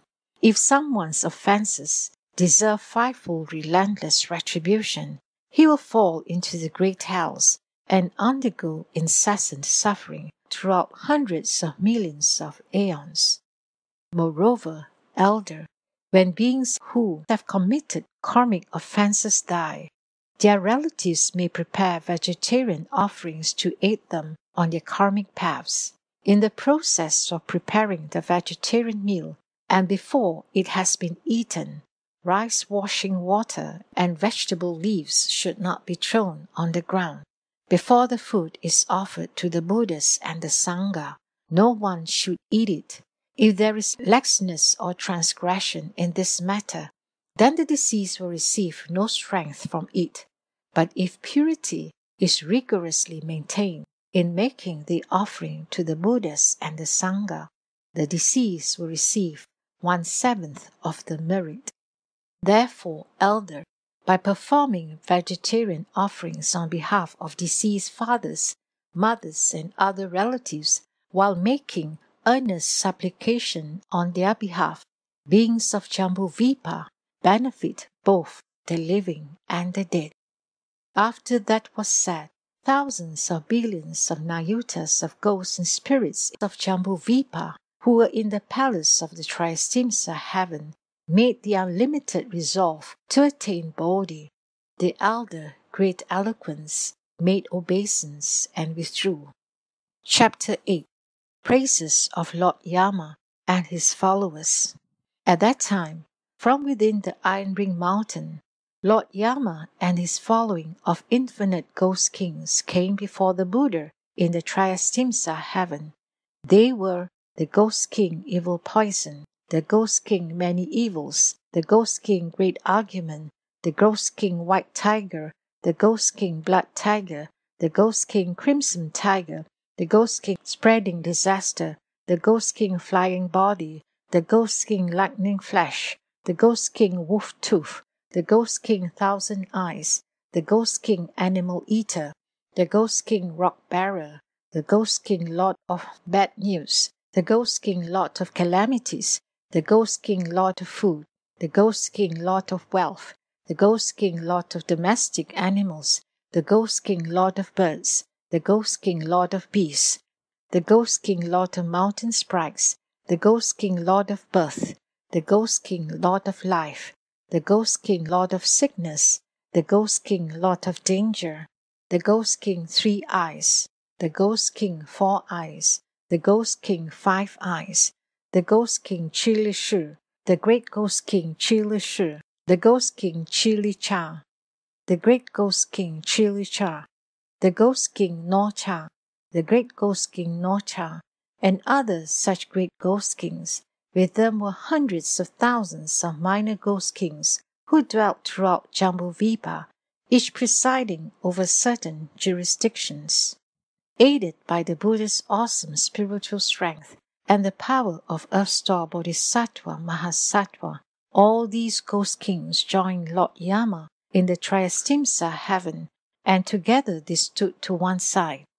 Then Lord Yama knelt, placed his palms together, and said to the Buddha, "World-honored one, aided by the Buddha's awesome spiritual strength and the power of Earth Store Bodhisattva, I've been able to come here with all these ghost kings to join this great assembly in the Triestina heaven, which will be very much to our benefit. There is now a small doubt that I should like to express, and we hope the world-honored one will be compassionate and resolve it." The Buddha told Lord Yama, I will answer any question you would like to ask." At that time, Lord Yama looked respectfully at the World-Honored One, made obeisance, turned his head to acknowledge Earth Store Bodhisattva, and then said to the Buddha, "World-Honored One, I observe that Earth Store Bodhisattva uses hundreds of thousands of expedient devices to rescue beings who are suffering for their offenses within the 6 paths of rebirth. I see that he does so unstintingly, without the least fatigue. Although this great Bodhisattva uses his inconceivable spiritual penetrations to do such deeds, it doesn't take long for beings whom he has helped in gaining release from retribution to fall into the evil paths again. World-Honored One, since Earth Store Bodhisattva has such great inconceivable spiritual powers, why are beings not able to rely on him to stay on the good paths and to be freed once and for all? Please, World-Honored One, explain that for us." The Buddha told Lord Yama, "The beings of Jambudvipa have stubborn and obstinate natures, difficult to tame, difficult to subdue. This great Bodhisattva continually rescues such beings throughout hundreds of thousands of aeons, causing them to obtain liberation quickly. For those beings undergoing retributions, even in the worst destinies, the Bodhisattva applies the strength of expedience to extricate them from their own basic karmic conditions and lead them to understand the events of their past lives. But because beings of Jambudvipa are so bound up by their own heavy bad habits, they keep revolving in and out of the various paths over and over, as this Bodhisattva labors throughout many long eons to entirely effect their rescue and release. They are like people who, in confusion, lose their way home and take a dangerous road by mistake. On that dangerous road are many yakshas, tigers, wolves, lions, serpents, and vipers. Those confused people are sure to be harmed very quickly on that dangerous path. But then they meet a knowledgeable guide, skilled in avoiding all the potential harm, including the toxins of the yakshas and others. This mentor begins to lead the travelers off the dangerous path, saying, "Beware, everyone. What business has brought you onto this road? What kinds of special skills do you have to avoid all those dangers?" Hearing that, the confused travelers realize that they are on a dangerous path and turn back, attempting to escape. The kind guide then tells them to join hands, leads them off the dangerous path, and helps them avoid the deadly peril. When they reach a safe road, the travelers are relieved and calmed down. Their guide then says to them, "Take care, confused ones, never to get back on that path again. Once on it, it is hard to get off. It can destroy a person's very nature and life." The travelers who had been confused expressed their deep gratitude, and as they are about to part, the mentor says to them, "If you see any other travelers, whether you know them personally or not, be they men or women, tell them that the dangers and evils on that path could destroy their very natures and lives. Do not allow them to unwittingly bring about their own deaths." In the same way, Earth Store Bodhisattva, replete with great compassion, rescues beings who are suffering for their offenses and enables them to be born among humans and gods, where they enjoy wonderful bliss. Once those offenders are released from the suffering they experience on the paths where their karma took them, they must never go down those roads again. They are like the lost people who mistakenly took a dangerous path and were led to safety by a kind mentor. They know now to never take that road again. Moreover, they exhort others not to get on that road by saying, "We took that road ourselves. when we got confused, but we escaped, and now we know better than to ever get on that road again. If we were to set foot on it again, we would get confused and be unable to recognize it as a dangerous path we took before. That being the case, we might lose our lives. The same holds true for falling into the bad destinies. Due to the powerful expedient means of Earth Store Bodhisattva, beings can be freed and gain rebirth as humans or gods. If they were then to turn around and enter into the bad destinies again, those with heavy karmic bonds might remain in the hells forever with no chance of escape.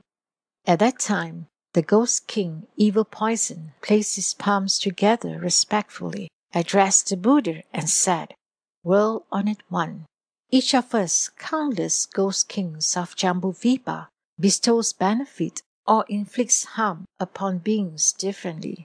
However, karmic retributions cause those in my retinue to do more evil than good.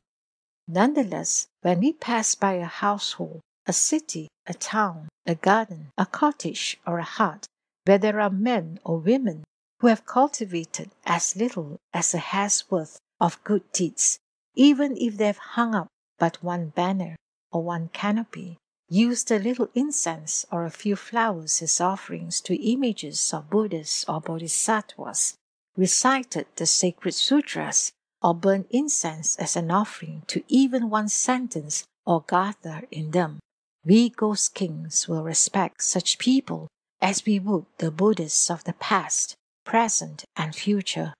We will instruct the smaller ghosts, each of whom has great power, as well as the earth spirits, to protect such people.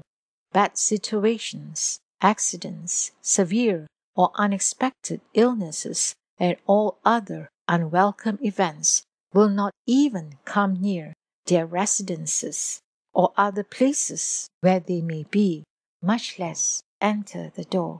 The Buddha praised the Ghost Kings. "Excellent, excellent, that all of you Ghost Kings join Lord Yama in protecting good men and women in that way. I shall tell Lord Brahma and Lord Chakra to make sure that you are protected as well." When that was said, a Ghost King in the assembly, named Lord of Life, said to the Buddha, "World-honored one, my karmic conditions are such that I have jurisdiction over the lifespans of people in Jambudvipa, governing the time of both their births and their deaths. My fundamental vows are based on a great desire to benefit them. But people do not understand my intent and go through birth and death in distress. Why is that? When women in Jambudvipa have just given birth to children, be they boys or girls, or when they are just about to give birth, good deeds should be done to increase the benefits of the household, thus causing the local earth spirits to be immeasurably pleased. The spirits will then protect the mother and child so that they experience peace and happiness, and will bring benefit to the entire family. After the birth, all killing and injuring for the purpose of offering fresh meat to the mother should be carefully avoided, as should parties that include drinking alcohol, eating meat, singing, and playing musical instruments.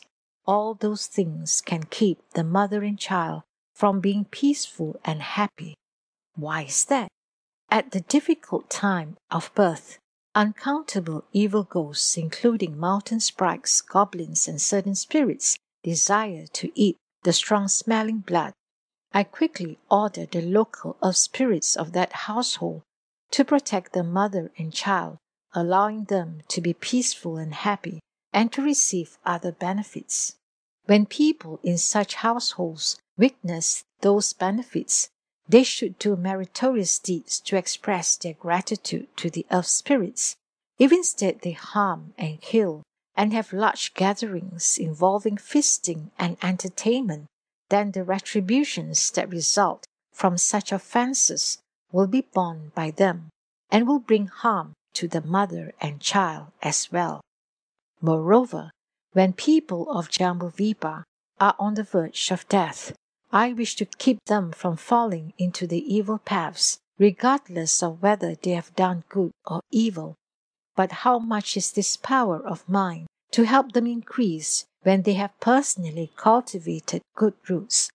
When those who do good deed in Jambudvipa are about to die, hundreds of thousands of ghosts and spirits from the evil paths transform themselves and appear as their parents or other relatives in an attempt to lead such people to fall into the evil paths. How much more is that the case for those who have done evil deeds? Well-honored one, when men or women in Jambudvipa are on the verge of death, their consciousnesses and spirits become confused and dark. They are unable to discriminate between good and evil, and their eyes and ears are unable to see or hear. That is why relatives of those deceased people should make generous offerings, recite the sacred sutras, and recite the names of Buddhas and Bodhisattvas. Such good conditions can cause the deceased to leave the evil paths, and all the demons, ghosts, and spirits will withdraw and disperse. Well-honored one, if at the time of death, beings of any kind have an opportunity to hear the name of one Buddha or Bodhisattva, or to hear a sentence or gatha of a Mahayana Sutra, I observe that such beings can quickly be freed from the pool of the accumulated minor bad deeds that would otherwise send them to the evil paths. The exception to that is crimes involving killing that warrant fivefold relentless retribution. The Buddha told the Ghost King, Lord of Life, because of your great compassion, you are able to make such great vows and protect all beings in the midst of life and death. When men or women in the future undergo birth and death, do not retreat from your vow, but liberate them all so that they can experience eternal peace. The Ghost King told the Buddha, please do not be concerned. Until the end of my life, in every thought, I shall protect beings of Jambudvipa at the time both of birth and of death, so that they all find tranquility. I only wish that at the time of birth and death, they would believe what I say, so that they could all be liberated and gain many benefits. At that time, the Buddha told Earth Store Bodhisattva, this great Ghost King, Lord of Life, has already passed through hundreds of thousands of lives as a great Ghost King, protecting beings during both birth and death. Only because of these great beings' compassionate vows does he appear thus in the body of a great Ghost King. For in reality, he is not a ghost. After 170 aeons have passed, he will become a Buddha named No Appearance, Thus Come One. His aeon will be called happiness, and his world will be named pure dwelling. That Buddha's lifespan will continue for incalculable aeons. Earth Store, the circumstances surrounding this great Ghost King are thus, they are inconceivable, and the people and gods whom he rescues are countless. End of Part 2 of Sutra of the Past Vows of Earth Store Bodhisattva. Lipo lipo di juho juho di dora ni di ni hara di pini ni di moho je di jending je di sapa. Lipo lipo di juho juho di dora ni di ni hara di pini ni di moho je di jending je di sapa. Lipo lipo di juho juho di dora ni di ni hara di pini ni di moho je di jending je di sapa. Namo Amitabha Tata Sekaya Toti Eta Amirito Papi Amirita Siddham Papi Amirita Picarati Amirita Picarata Jemiri Jecena Jeta Cari Sapaha Namo Amitabha Tata Sekaya Toti Eta Amirito Papi Amirita Siddham Papi Amirita Picarati Amirita Picarata Jemiri Jecena Jeta Cari Sapaha ธัมมาอามิตาปะเย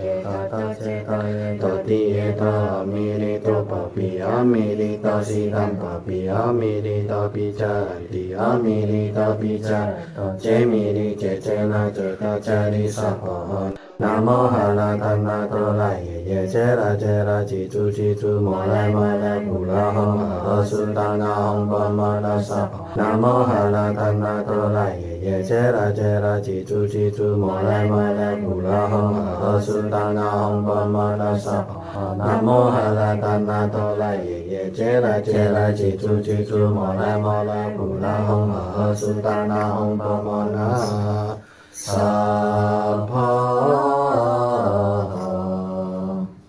Universal worthy request. A store replies in death, so that beings in the three paths and six realms go free from the dusty worlds of rebirth. Universally expansive Asta Tathagata, endless of predictions and the 10 fasting days, so that all reach the lotus terrains. Homage to Earth Store Bodhisattvas, Mahasattvas, homage to Earth Store Bodhisattvas, Mahasattvas, homage to Earth Store Bodhisattvas, Mahasattvas.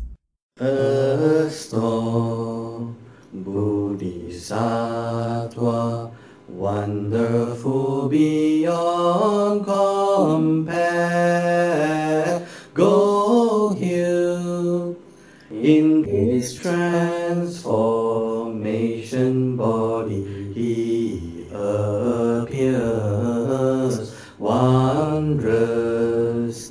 Dharma sounds throughout the three paths and six realms, 4 births and 10 kinds of beings gain his kindly grace. His pearl, shining brightly, lights the way to heaven's hall. 6-ringed golden staff shakes open wide the gates of hell, leads on those with causes, garden life and life again, to bow at the 9 flower terrains of the honored one.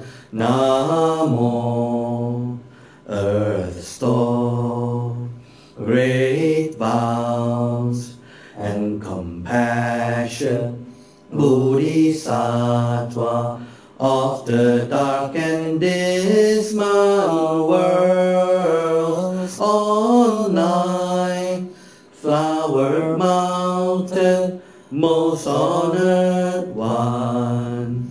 With 10 wheels of power you rescue all the suffering ones. Chapter 9. The Names of Buddhas. At that time, Earth Store Bodhisattva Mahasattva said to the Buddha, Well-honored one, I want to discuss some practices that will be helpful to beings of the future and will enable them to gain great benefit throughout their lives and deaths. Well-honored one, please hear my words. The Buddha told Earth Store Bodhisattva, Now with your expansive compassion, you wish to discuss the inconceivable events involved in rescuing all those in the 6 paths who are suffering for their offenses. This is the right time.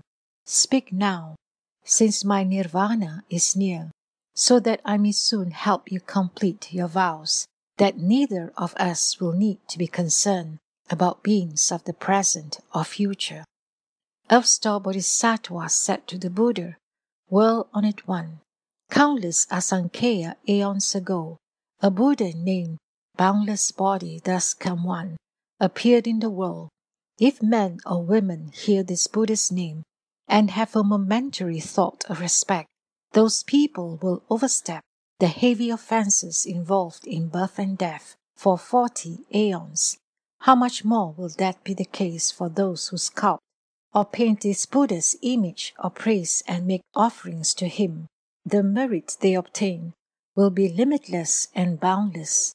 Furthermore, in the past, as many aeons ago as there are grains of sand in the Ganges River, a Buddha named Jeweled Nature, thus come one, appeared in the world. If man or woman hear this Buddha's name and instantly decide to take refuge, those people will never retreat from the unsurpassed path. Furthermore, in the past, a Buddha named Lotus Supreme, thus come one, appeared in the world. If man or woman hear this Buddha's name, or if the sound of his name merely passes by their ears, those people will be reborn 1,000 times in the 6 desire heavens.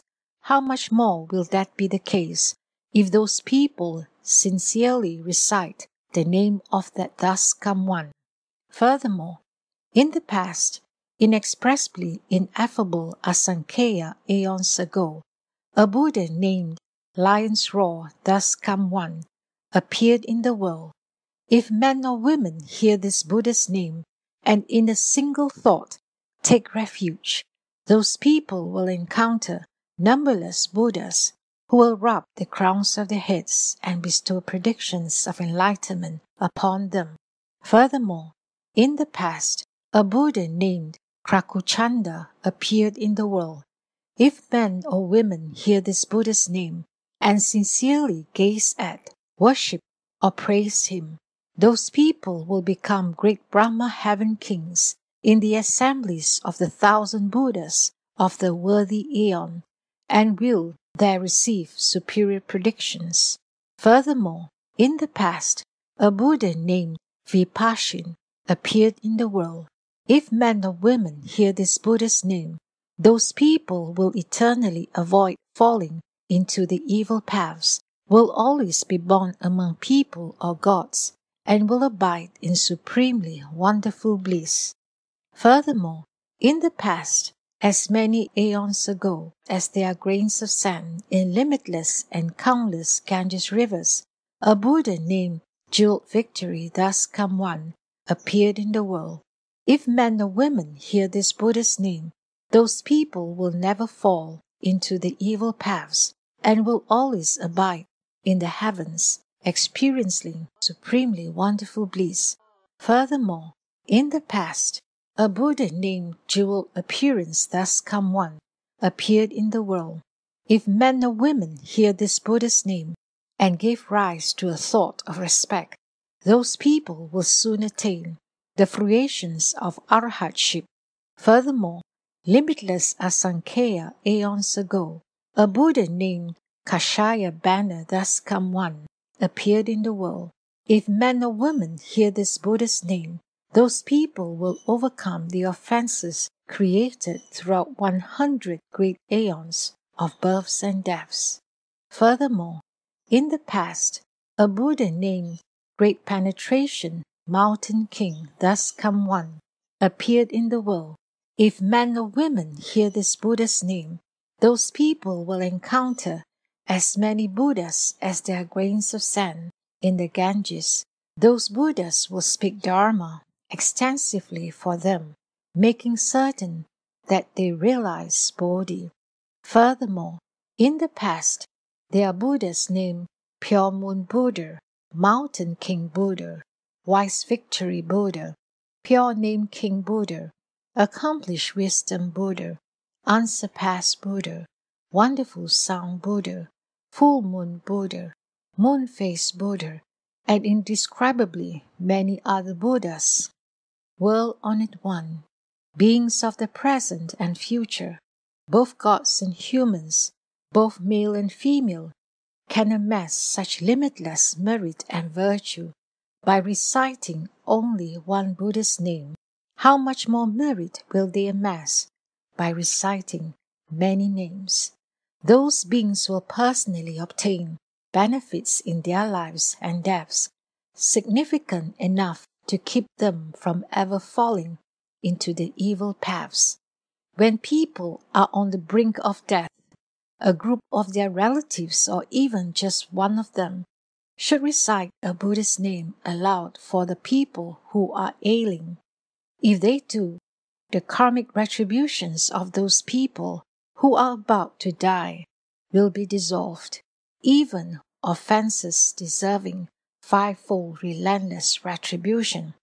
Offenses warranting fivefold relentless retribution are so extremely heavy that those who commit them should not escape retribution for millions of aeons.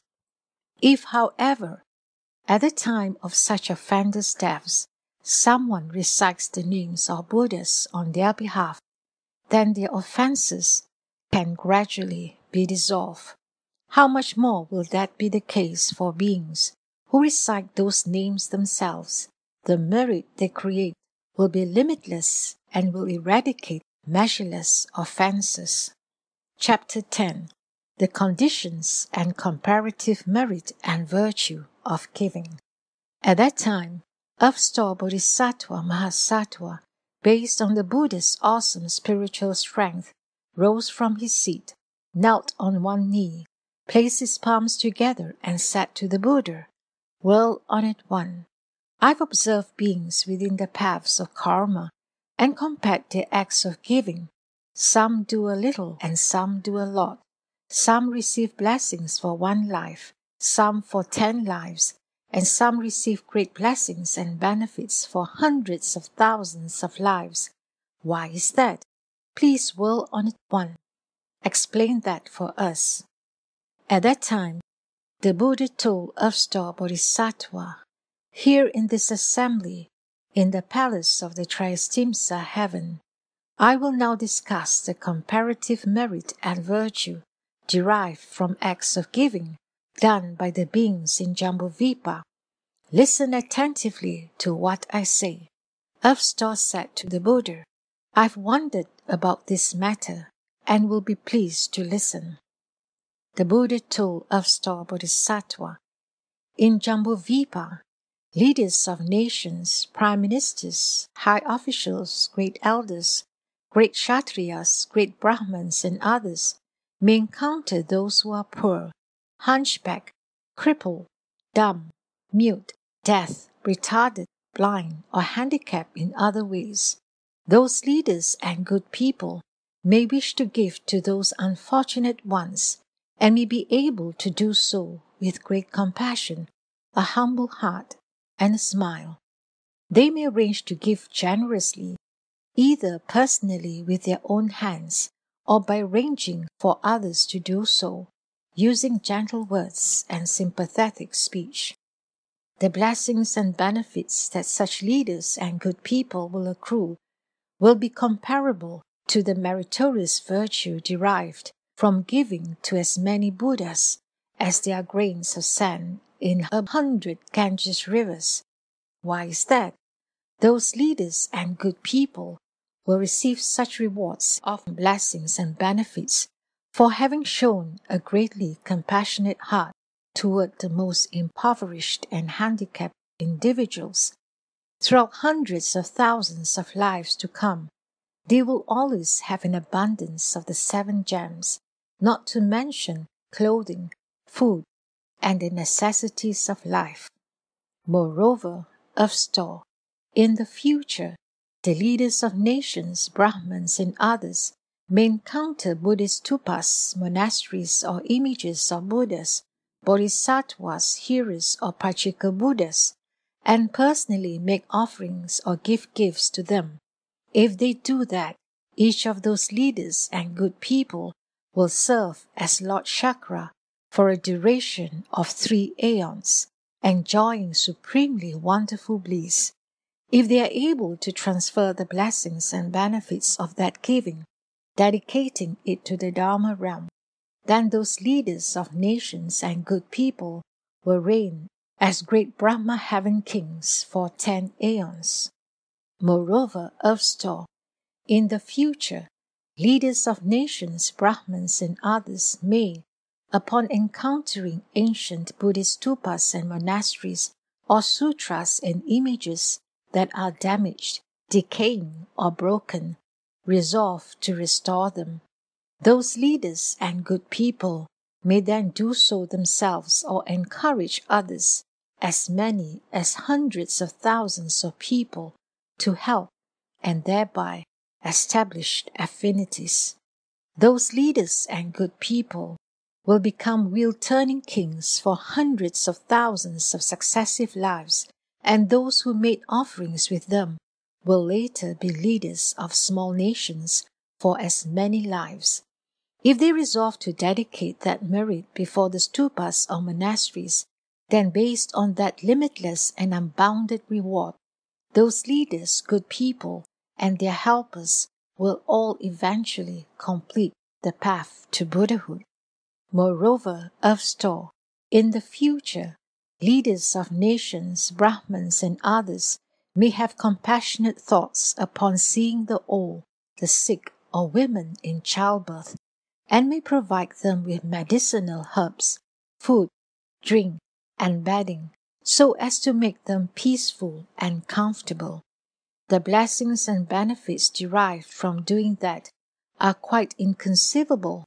For 1,000 aeons, they will always be lords of the pure-dwelling heavens. For 200 aeons, they will be lords in the 6 desire heavens, and they will ultimately attain Buddhahood.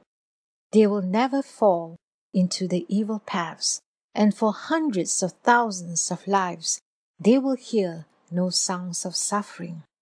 Moreover, Earth Store, if in the future leaders of nations, Brahmins, and others can give in that way, they will receive limitless blessings. If, in addition, they are able to dedicate that merit, be it great or small, they will ultimately attain Buddhahood. How much more easily will they be able to attain the rewards of becoming Shakra, Brahma, or a wheel-turning king? Therefore, Earth Store, you should urge beings everywhere to learn to give in those ways.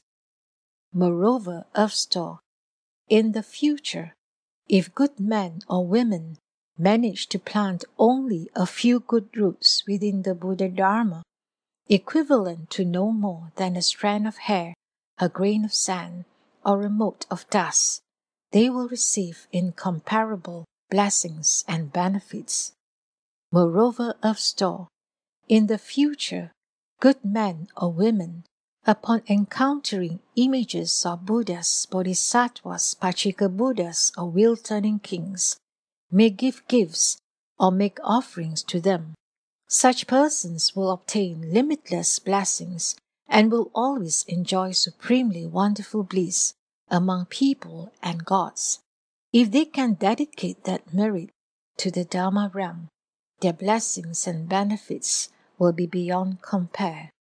Moreover, Earth Store, in the future, good men or women, upon encountering great vehicle sutras, or upon hearing but a single gatha or sentence of them, may be inspired to praise, venerate, give gifts, and make offerings to them. Those people will obtain great, limitless, and unbounded rewards. If they can dedicate that merit to the Dharma realm, their blessings will be beyond compare. Moreover, Earth Store, in the future, good men or women, upon encountering new Buddhist stupas, monasteries, or sutras of the great vehicle, may give gifts and make offerings to them, gaze at them in worship, and respectfully make praises with joined palms.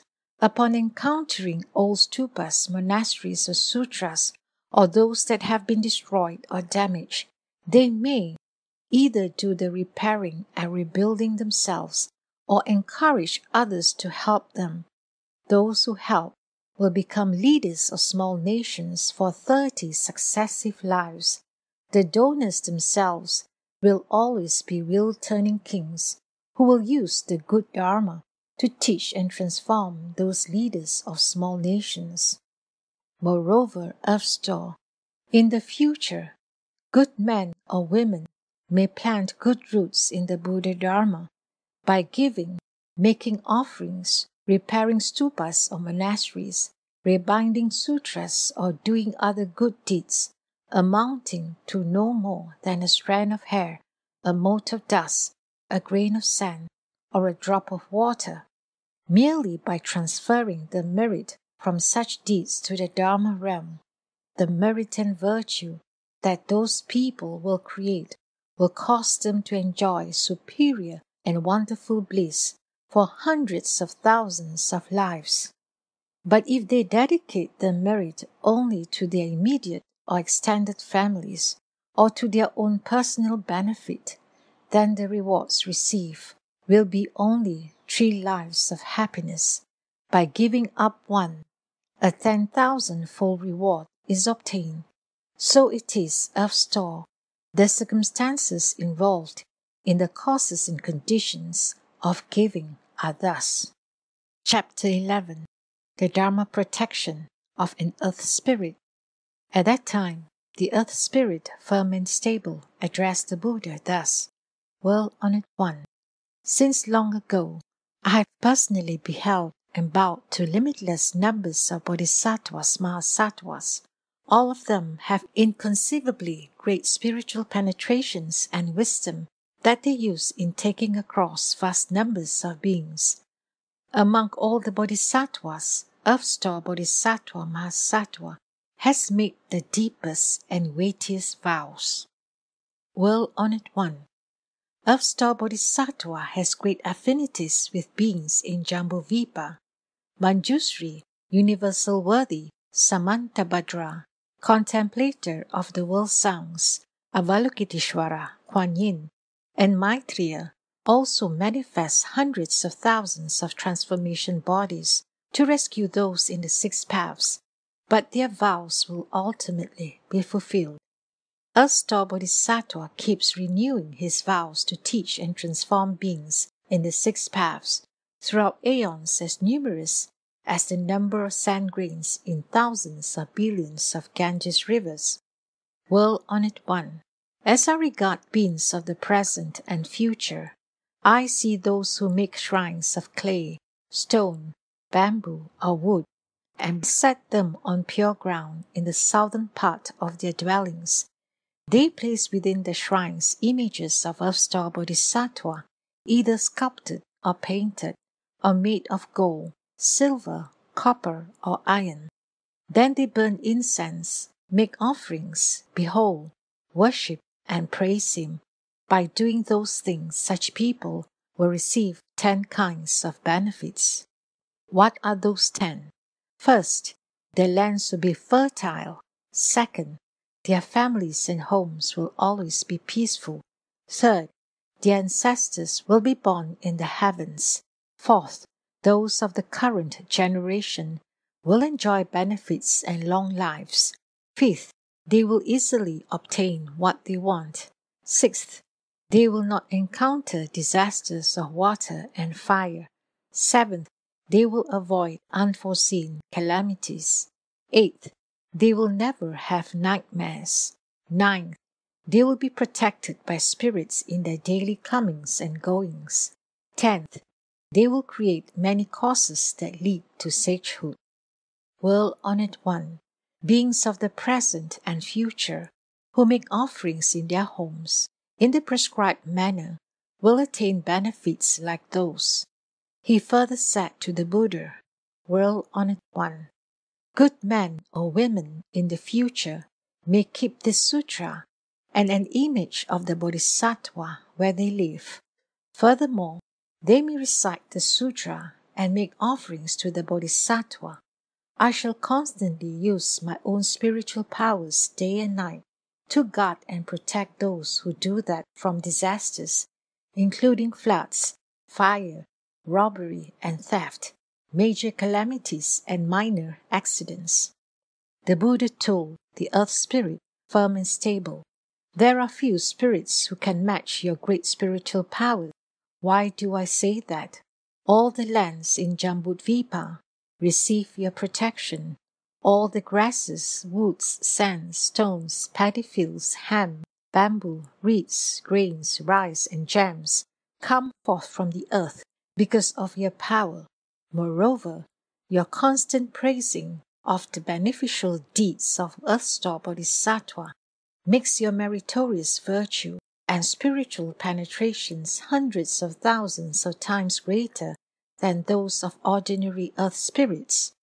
If good men or women in future make offerings to this Bodhisattva or recite the Sutra of the past vows of Earth Store Bodhisattva and rely upon even a single aspect of it in their cultivation, you should use your own spiritual powers to protect them. Do not allow any disasters or unwelcome events even to be heard, much less undergone by them. Not only will those people be protected by you, but they will also be protected by the followers of Shakra, Brahma, and other gods.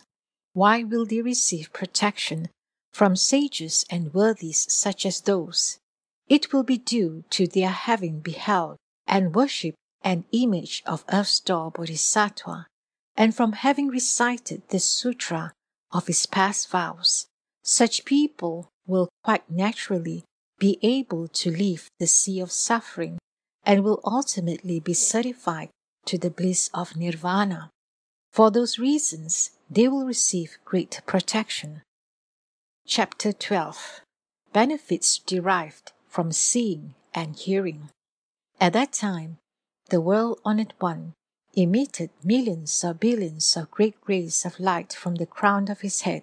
They were the white ray, the great white ray, the auspicious ray, the great auspicious ray, the jade ray, the great jade ray, the purple ray, the great purple ray, the blue ray, the great blue ray, the azure ray, the great azure ray, the red ray, the great red ray, the green ray, the great green ray, the gold ray, the great gold ray, the celebration cloud ray, the great celebration cloud ray, the thousand-wheeled ray, the great thousand-wheeled ray, the jeweled wheeled ray, the great jeweled wheeled ray, the solar disk ray, the great solar disk ray, the lunar disk ray, the great lunar disk ray, the palace ray, the great palace ray, the ocean cloud ray, and the great ocean cloud ray. After emitting such rays of light from the crown of his head, he spoke in subtle and wonderful sounds to the great assembly of gods, dragons, the rest of the Eightfold Division, humans, non-humans, and others. Hear me today in the palace of the Triestina heaven, as I praise Earth Store Bodhisattva, telling of his beneficial deeds, of inconceivable events, of the matter of his transcendence to sagehood, of the circumstances of his certification to the 10th ground, and of the situation leading to his becoming irreversible from Anuttara Sankhya Sambodhi. After he had said that, the Bodhisattva Mahasattva named contemplator of the world sounds rose from his seat in the assembly, knelt, and with palms together said to the Buddha, World-Honored One, Earth Store Bodhisattva Mahasattva is replete with great compassion and pities beings who are suffering for their offenses. In thousands of billions of worlds, he creates thousands of billions of transformation bodies through the strength of his meritorious virtue and inconceivable, awesome spiritual power. I've heard the World-Honored One and the numberless Buddhas of the 10 directions praise Earth Store Bodhisattva in unison, saying that even if all the Buddhas of the past, present, and future were to speak of his meritorious qualities, they could never finish describing them.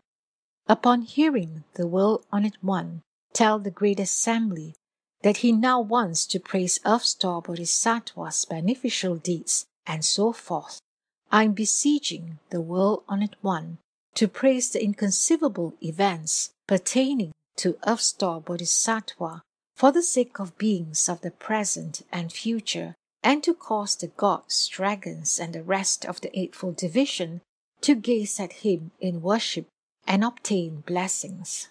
The Buddha replied to contemplator of the world sounds, Bodhisattva, You have deep affinities with the Saha world. If gods, dragons, men, women, spirits, ghosts, or any other beings who are suffering for offenses within the 6 paths hear your name, see your image, behold you, or praise you, they will definitely become irreversible on the unsurpassed way. They will always be born among people and gods, and there experience wonderful bliss. When the effects of their causes come to fruition, they will encounter Buddhas who will give them predictions. You are now replete with great compassion and pity for beings, including gods, dragons, and the rest of the Eightfold Division. Listen as I discuss events involving the inconceivable benefits bestowed by Earth Store Bodhisattva. Listen attentively. I will discuss it for you. Contemplator of the world sound said, "So be it, well-honored one. We will be pleased to listen."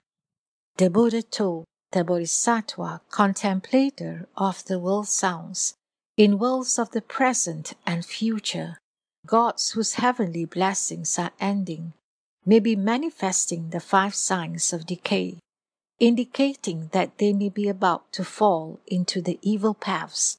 When those signs appear, if those gods, whether male or female, see Earth Store Bodhisattva's image, or hear his name, and gaze at him, or bow but once to him, their heavenly blessings will thereby increase. They will experience great happiness, and will never have to undergo retributions in the 3 evil paths. How much more will that be the case for those who, upon seeing and hearing the Bodhisattva, use incense, flowers, clothing, food, drink, jewels, and necklaces as gifts and offerings to him. The meritorious virtue, blessings, and benefits they gain will be limitless and unbounded. Moreover, contemplator of the world sounds, in worlds of the present and future, when beings in the 6 paths are on the verge of death, if they can hear the name of Earth Store Bodhisattva even once, such beings will never have to endure the sufferings of the 3 evil paths again. How much more will that be the case if the parents and other relatives use the houses, wealth, property, jewels, and clothing of such people who are on the verge of death to commission the carving or painting of images of Earth Store Bodhisattva. If those ailing people have not yet died, their relatives can try to help them see, hear, and understand that their houses, jewels, and so forth have been used to carve or paint images of Earth Store Bodhisattva. If those people's karmic retributions were such that they were to undergo severe sickness, then with such merit they can quickly be cured and their lifespans prolonged. If those people's retributions send them to the evil destinies at death due to their karma and obstacles, then with such merit they can, when their lives end, be born instead among people or gods, and there enjoy extremely wonderful bliss. All the obstacles due to offenses will dissolve.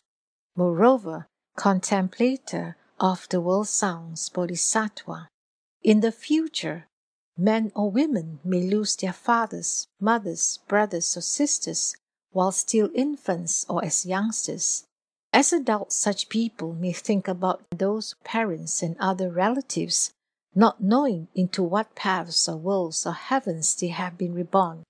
Suppose that such people are able to sculpt or paint images of Earth Store Bodhisattva, or to gaze upon and worship him for 1 through 7 days without retreating.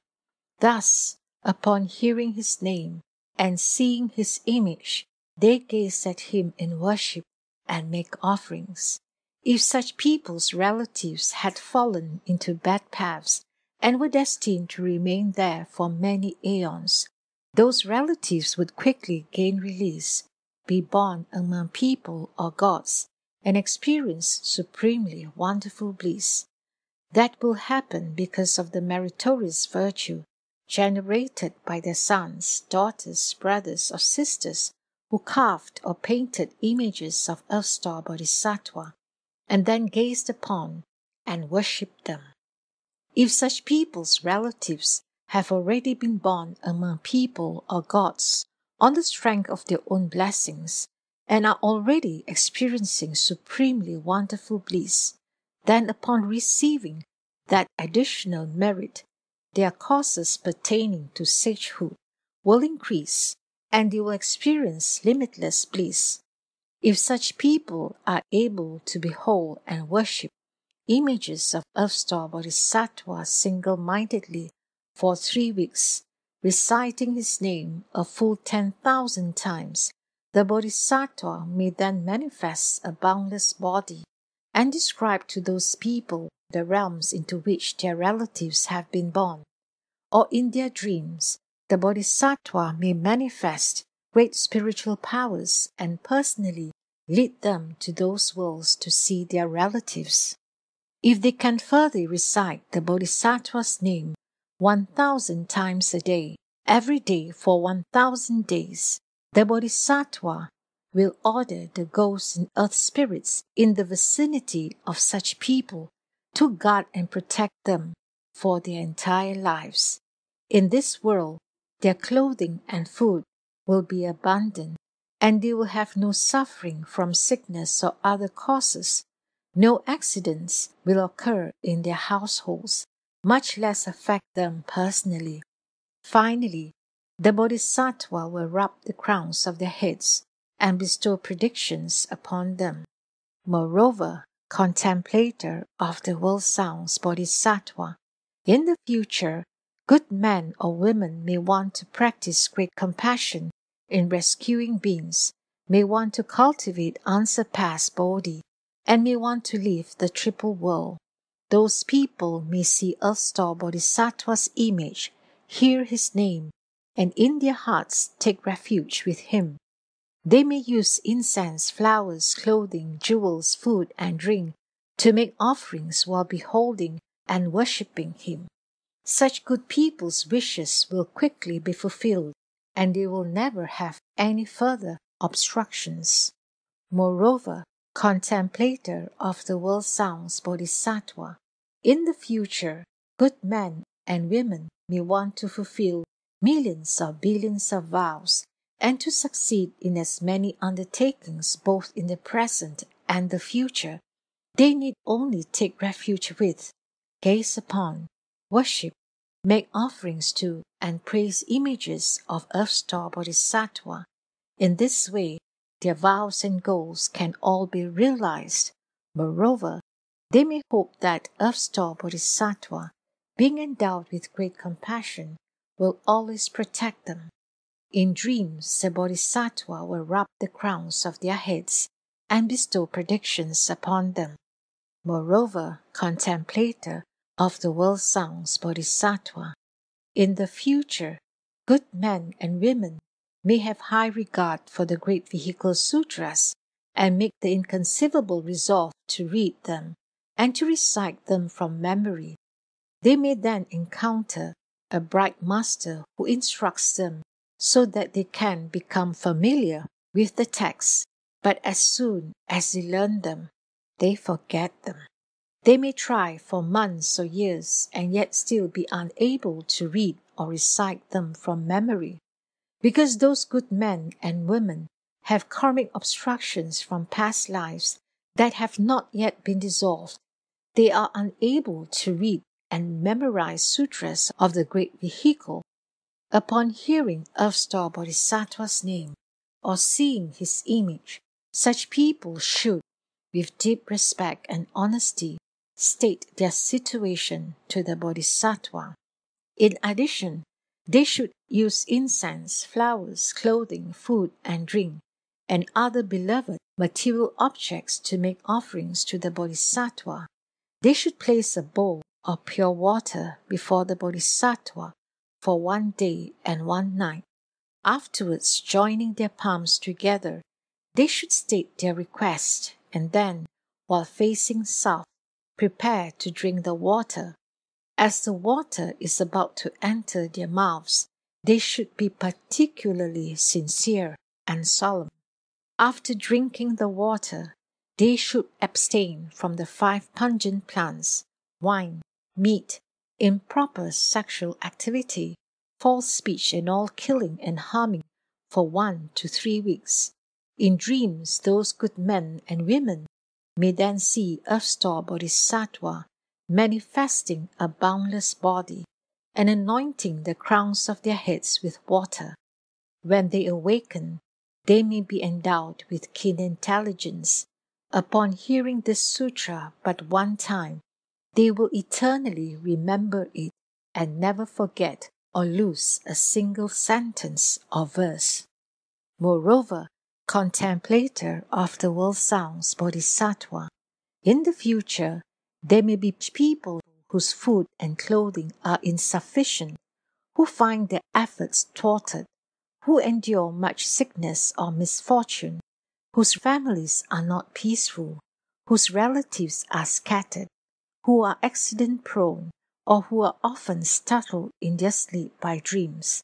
Upon hearing Earth Store Bodhisattva's name and seeing his image, such people should recite his name a full 10,000 times with extreme sincerity and respect. Those inauspicious circumstances will gradually disappear, and they will find peace and happiness. Their food and clothing will be abundant, and even in their dreams they will be peaceful and happy.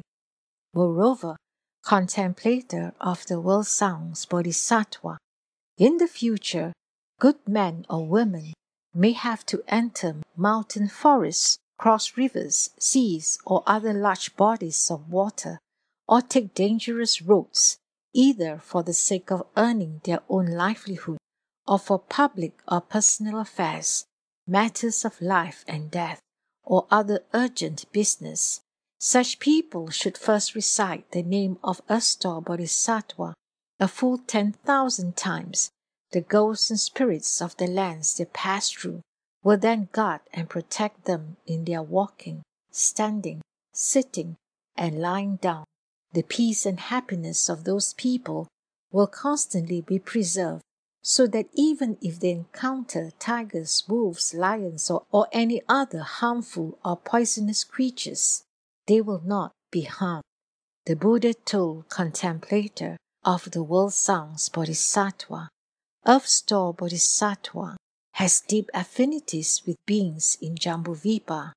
Hundreds of thousands of aeons would not be time enough to describe the benefits derived by beings who see this Bodhisattva and hear his name. Therefore, contemplator of the world sounds Bodhisattva, you should use your spiritual powers to propagate this sutra, thus enabling beings in the Saha world to enjoy peace and happiness always throughout hundreds of millions of aeons. At that time, the world-honored one spoke verses saying, I observed that Earth Store's awesome spiritual strength could not be described in aeons numerous as Ganges sands. Seeing, hearing, beholding, and bowing to him even once benefits people and gods in endless numbers of ways.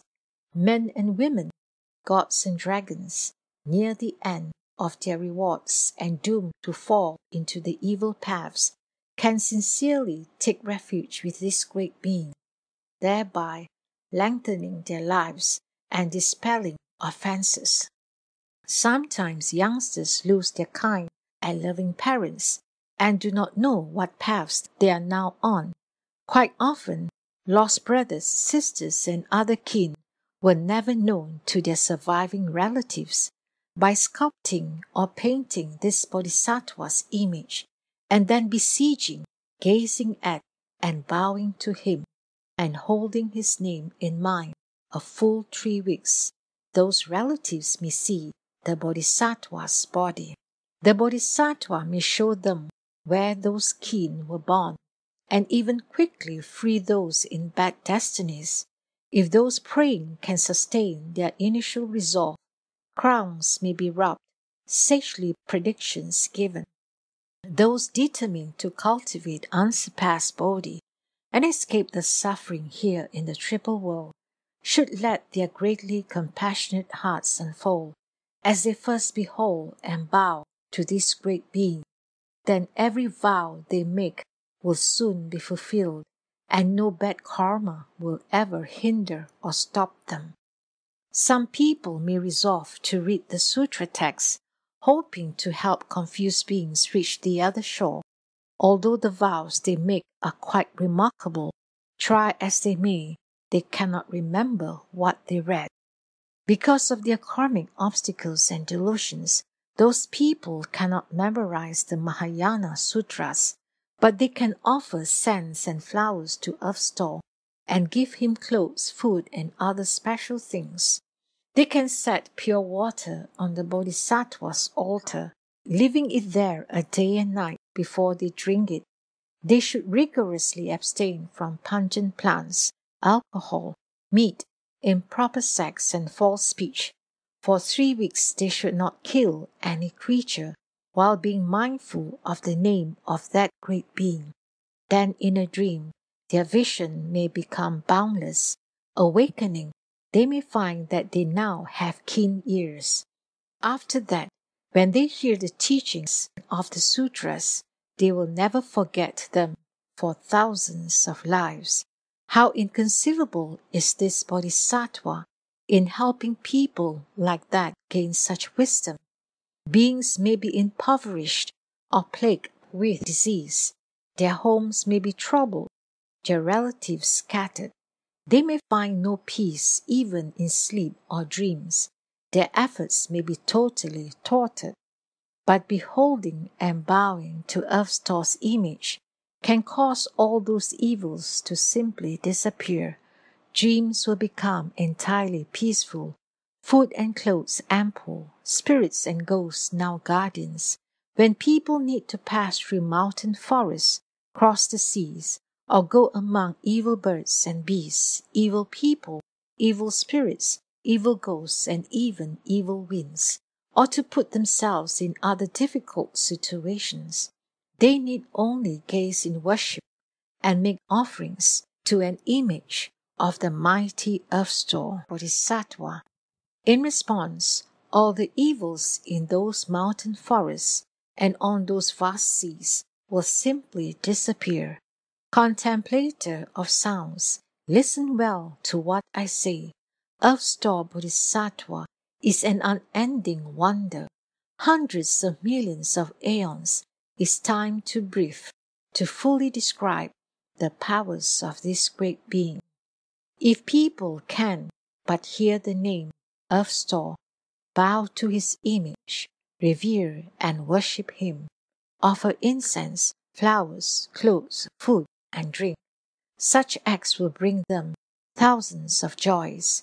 If they can dedicate such merit to the Dharma realm, they will become Buddhas, ending birth and death.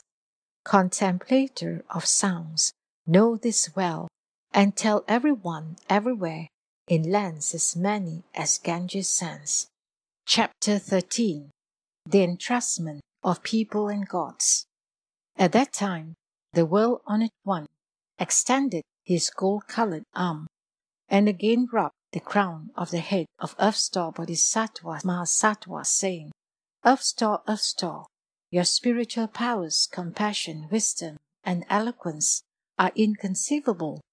Even if all the Buddhas of the 10 directions were to proclaim their praises of your inconceivable deeds, they could not finish in thousands of millions of aeons. Earth Store, remember this entrustment that I am again making here in the Triestina heaven, in this great assembly of uncountable millions of billions of Buddhas, Bodhisattvas, gods, dragons, and the rest of the Eightfold Division. I again entrust to you the gods, people, and others who are still in the burning house and have not yet left the triple world. Do not allow those beings to fall into the evil destinies, even for a single day and night, much less fall into the fivefold relentless hell or their Vichy hell, where they would have to pass through thousands or billions of aeons with no chance of escape. Earth Store, the beings of southern Jambudvipa, have irresolute wills and natures. They habitually do many evil deeds. Even if they resolve to do good, they soon renounce that resolve. If they encounter evil conditions, they tend to become increasingly involved in them. For those reasons, I reduplicate thousands of billions of bodies to transform beings, take them across, and liberate them, all in accord with their own fundamental natures. Earth Store, I now earnestly entrust the multitudes of gods and people to you.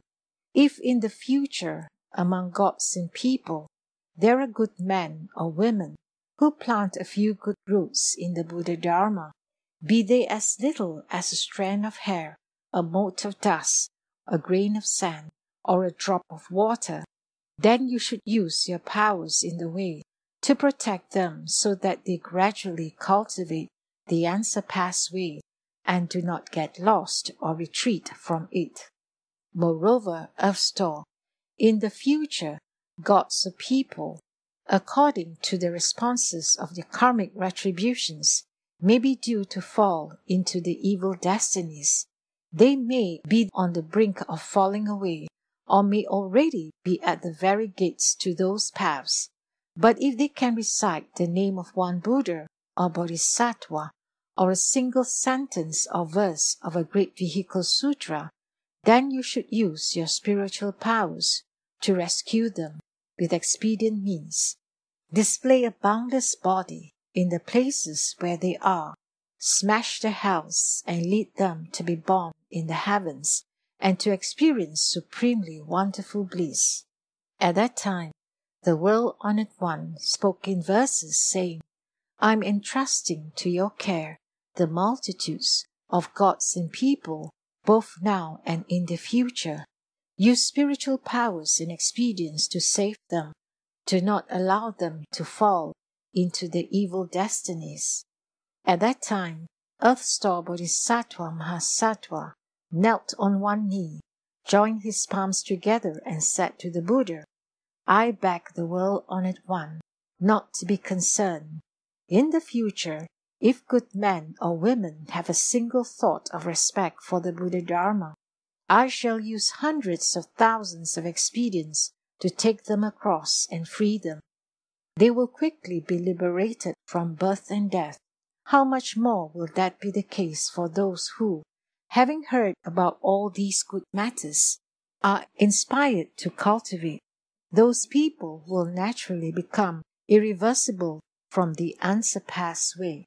After he finished speaking, a bodhisattva named Empty Space Treasury, who was in the assembly, addressed the Buddha, World-Honored One, I personally have come to the Triestina heaven and have heard the Dust Come One praise Earth Store Bodhisattva's awesome spiritual strength, describing it as inconceivable. If in the future good men, good women, gods and dragons hear the sutra and the name of Earth Store Bodhisattva, and if they behold and bow to his image, how many kinds of blessings and benefits will they obtain? Please, World-Honored One, say a few words about this for the sake of beings of the present and future. The Buddha told Empty Space Treasury Bodhisattva, listen attentively, listen attentively.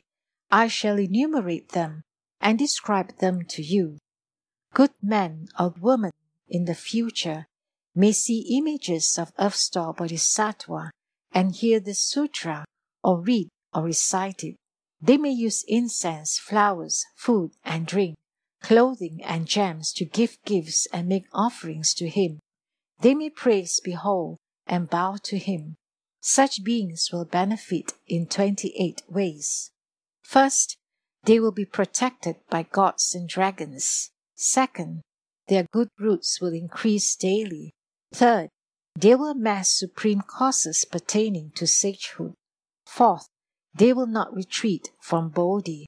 Fifth, their clothing and food will be abundant.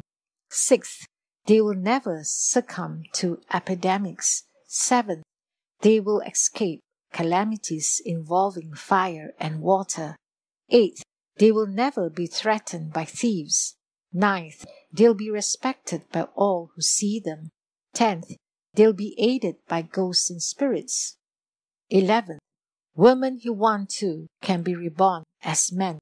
12th, women who want to can be reborn as daughters of national leaders and officials.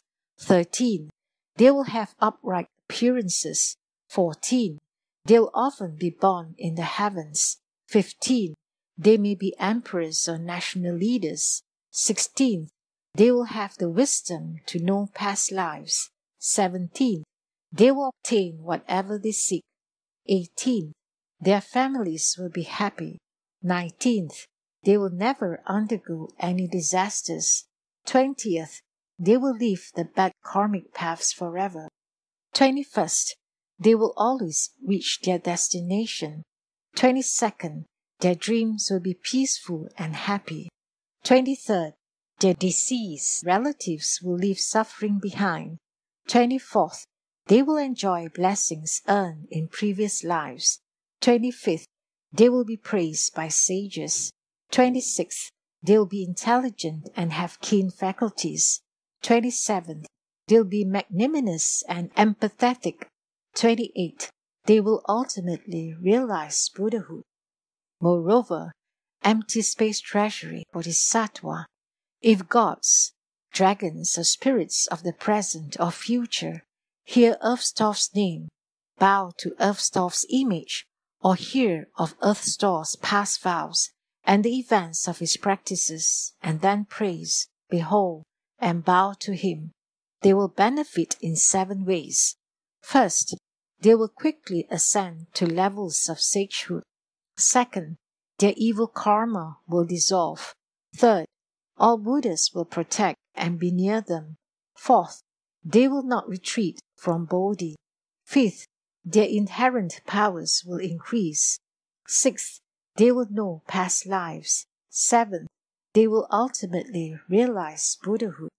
At that time, all the indescribably ineffable numbers of Buddhas, thus come ones, who had come from the 10 directions, and great bodhisattvas, gods, dragons, and the rest of the Eightfold Division, having heard Shakyamuni Buddha's praise of Earth Store Bodhisattva's great awesome spiritual powers, lauded this unprecedented event.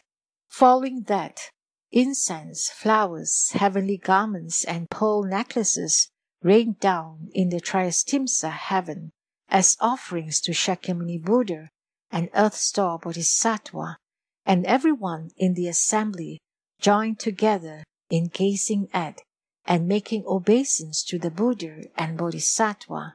Then they put their palms together and withdrew. End of Part 3 of Sutra of the Past Vows of Earth Store Bodhisattva. Lipo lipo di juho juho di dola ni di ni hala di pini ni di moho je di jending je di sapa. Lipo lipo di juho juho di dola ni di ni hala di pini ni di moho je di jending je di sapa. Lipo lipo di juho juho di dola ni di ni hala di pini ni di moho je di jending je di sapa. Namo Amitabha Tata Cetaya Toti Eta Amirito Papi Amirita Siddham Papi Amirita Picarati Amirita Picarata Cemiri Cecena Ceta Cari Sapaha Namo Amitabha Tata Cetaya Toti Eta Amirito Papi Amirita Siddham Papi Amirita Picarati Amirita Picarata Cemiri Cecena Ceta Cari Sapaha Namo Amitabha Tata Cetaya Toti Eta Amirito Papi Amirita Siddham Papi Amirita Picarati Amirita Picarata Cemiri Cecena Ceta Cari Sapaha Namo Halatana Tola Ye Cera Cera Cicu Cicu Molai Molai Pula Hong Asutana Hong Pamada Sapa Namo Halatana Tola Ye ye jera jera jitu jitu molai molai pula hong sudana hong pamana sapa namo haratana tola ye jera jera jitu jitu molai molai pula hong sudana hong pamana sapa. Earth Store's basic vow and comparative causes of virtue are told. We learn that crippling illnesses, physical defects come from past life deeds. In this life, those who recite great vehicle sutras bring benefit without and aiding all to be reborn from jewel lotuses. Homage to Earth Store Bodhisattvas Mahasattva. Homage to Earth Store Bodhisattvas Mahasattva. Homage to Earth Store Bodhisattvas Mahasattva.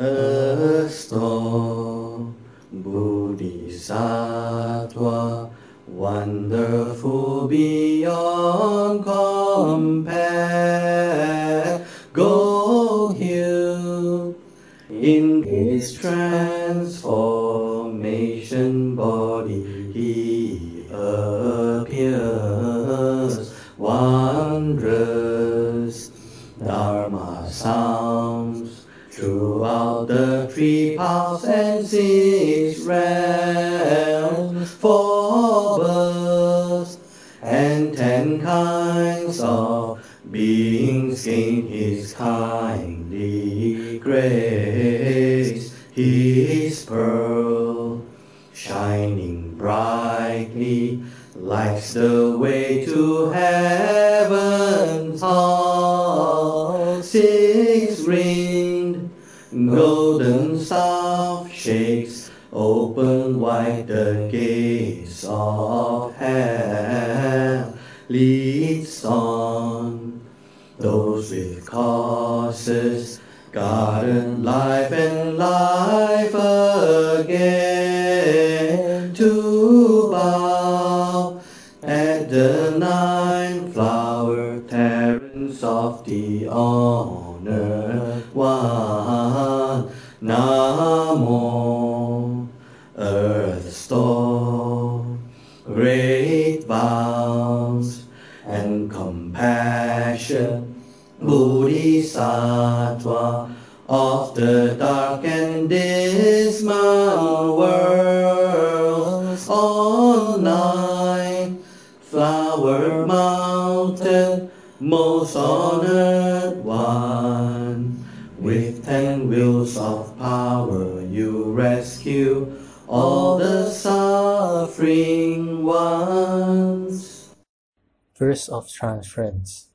May the merit and virtue accrued from this work adorn the Buddha's pure lands, repaying 4 kinds of kindness above, and aiding those suffering in the path below. May those who see and hear of this all bring forth the resolve for Bodhi, and when this retribution body is over, be born together in the land of ultimate bliss.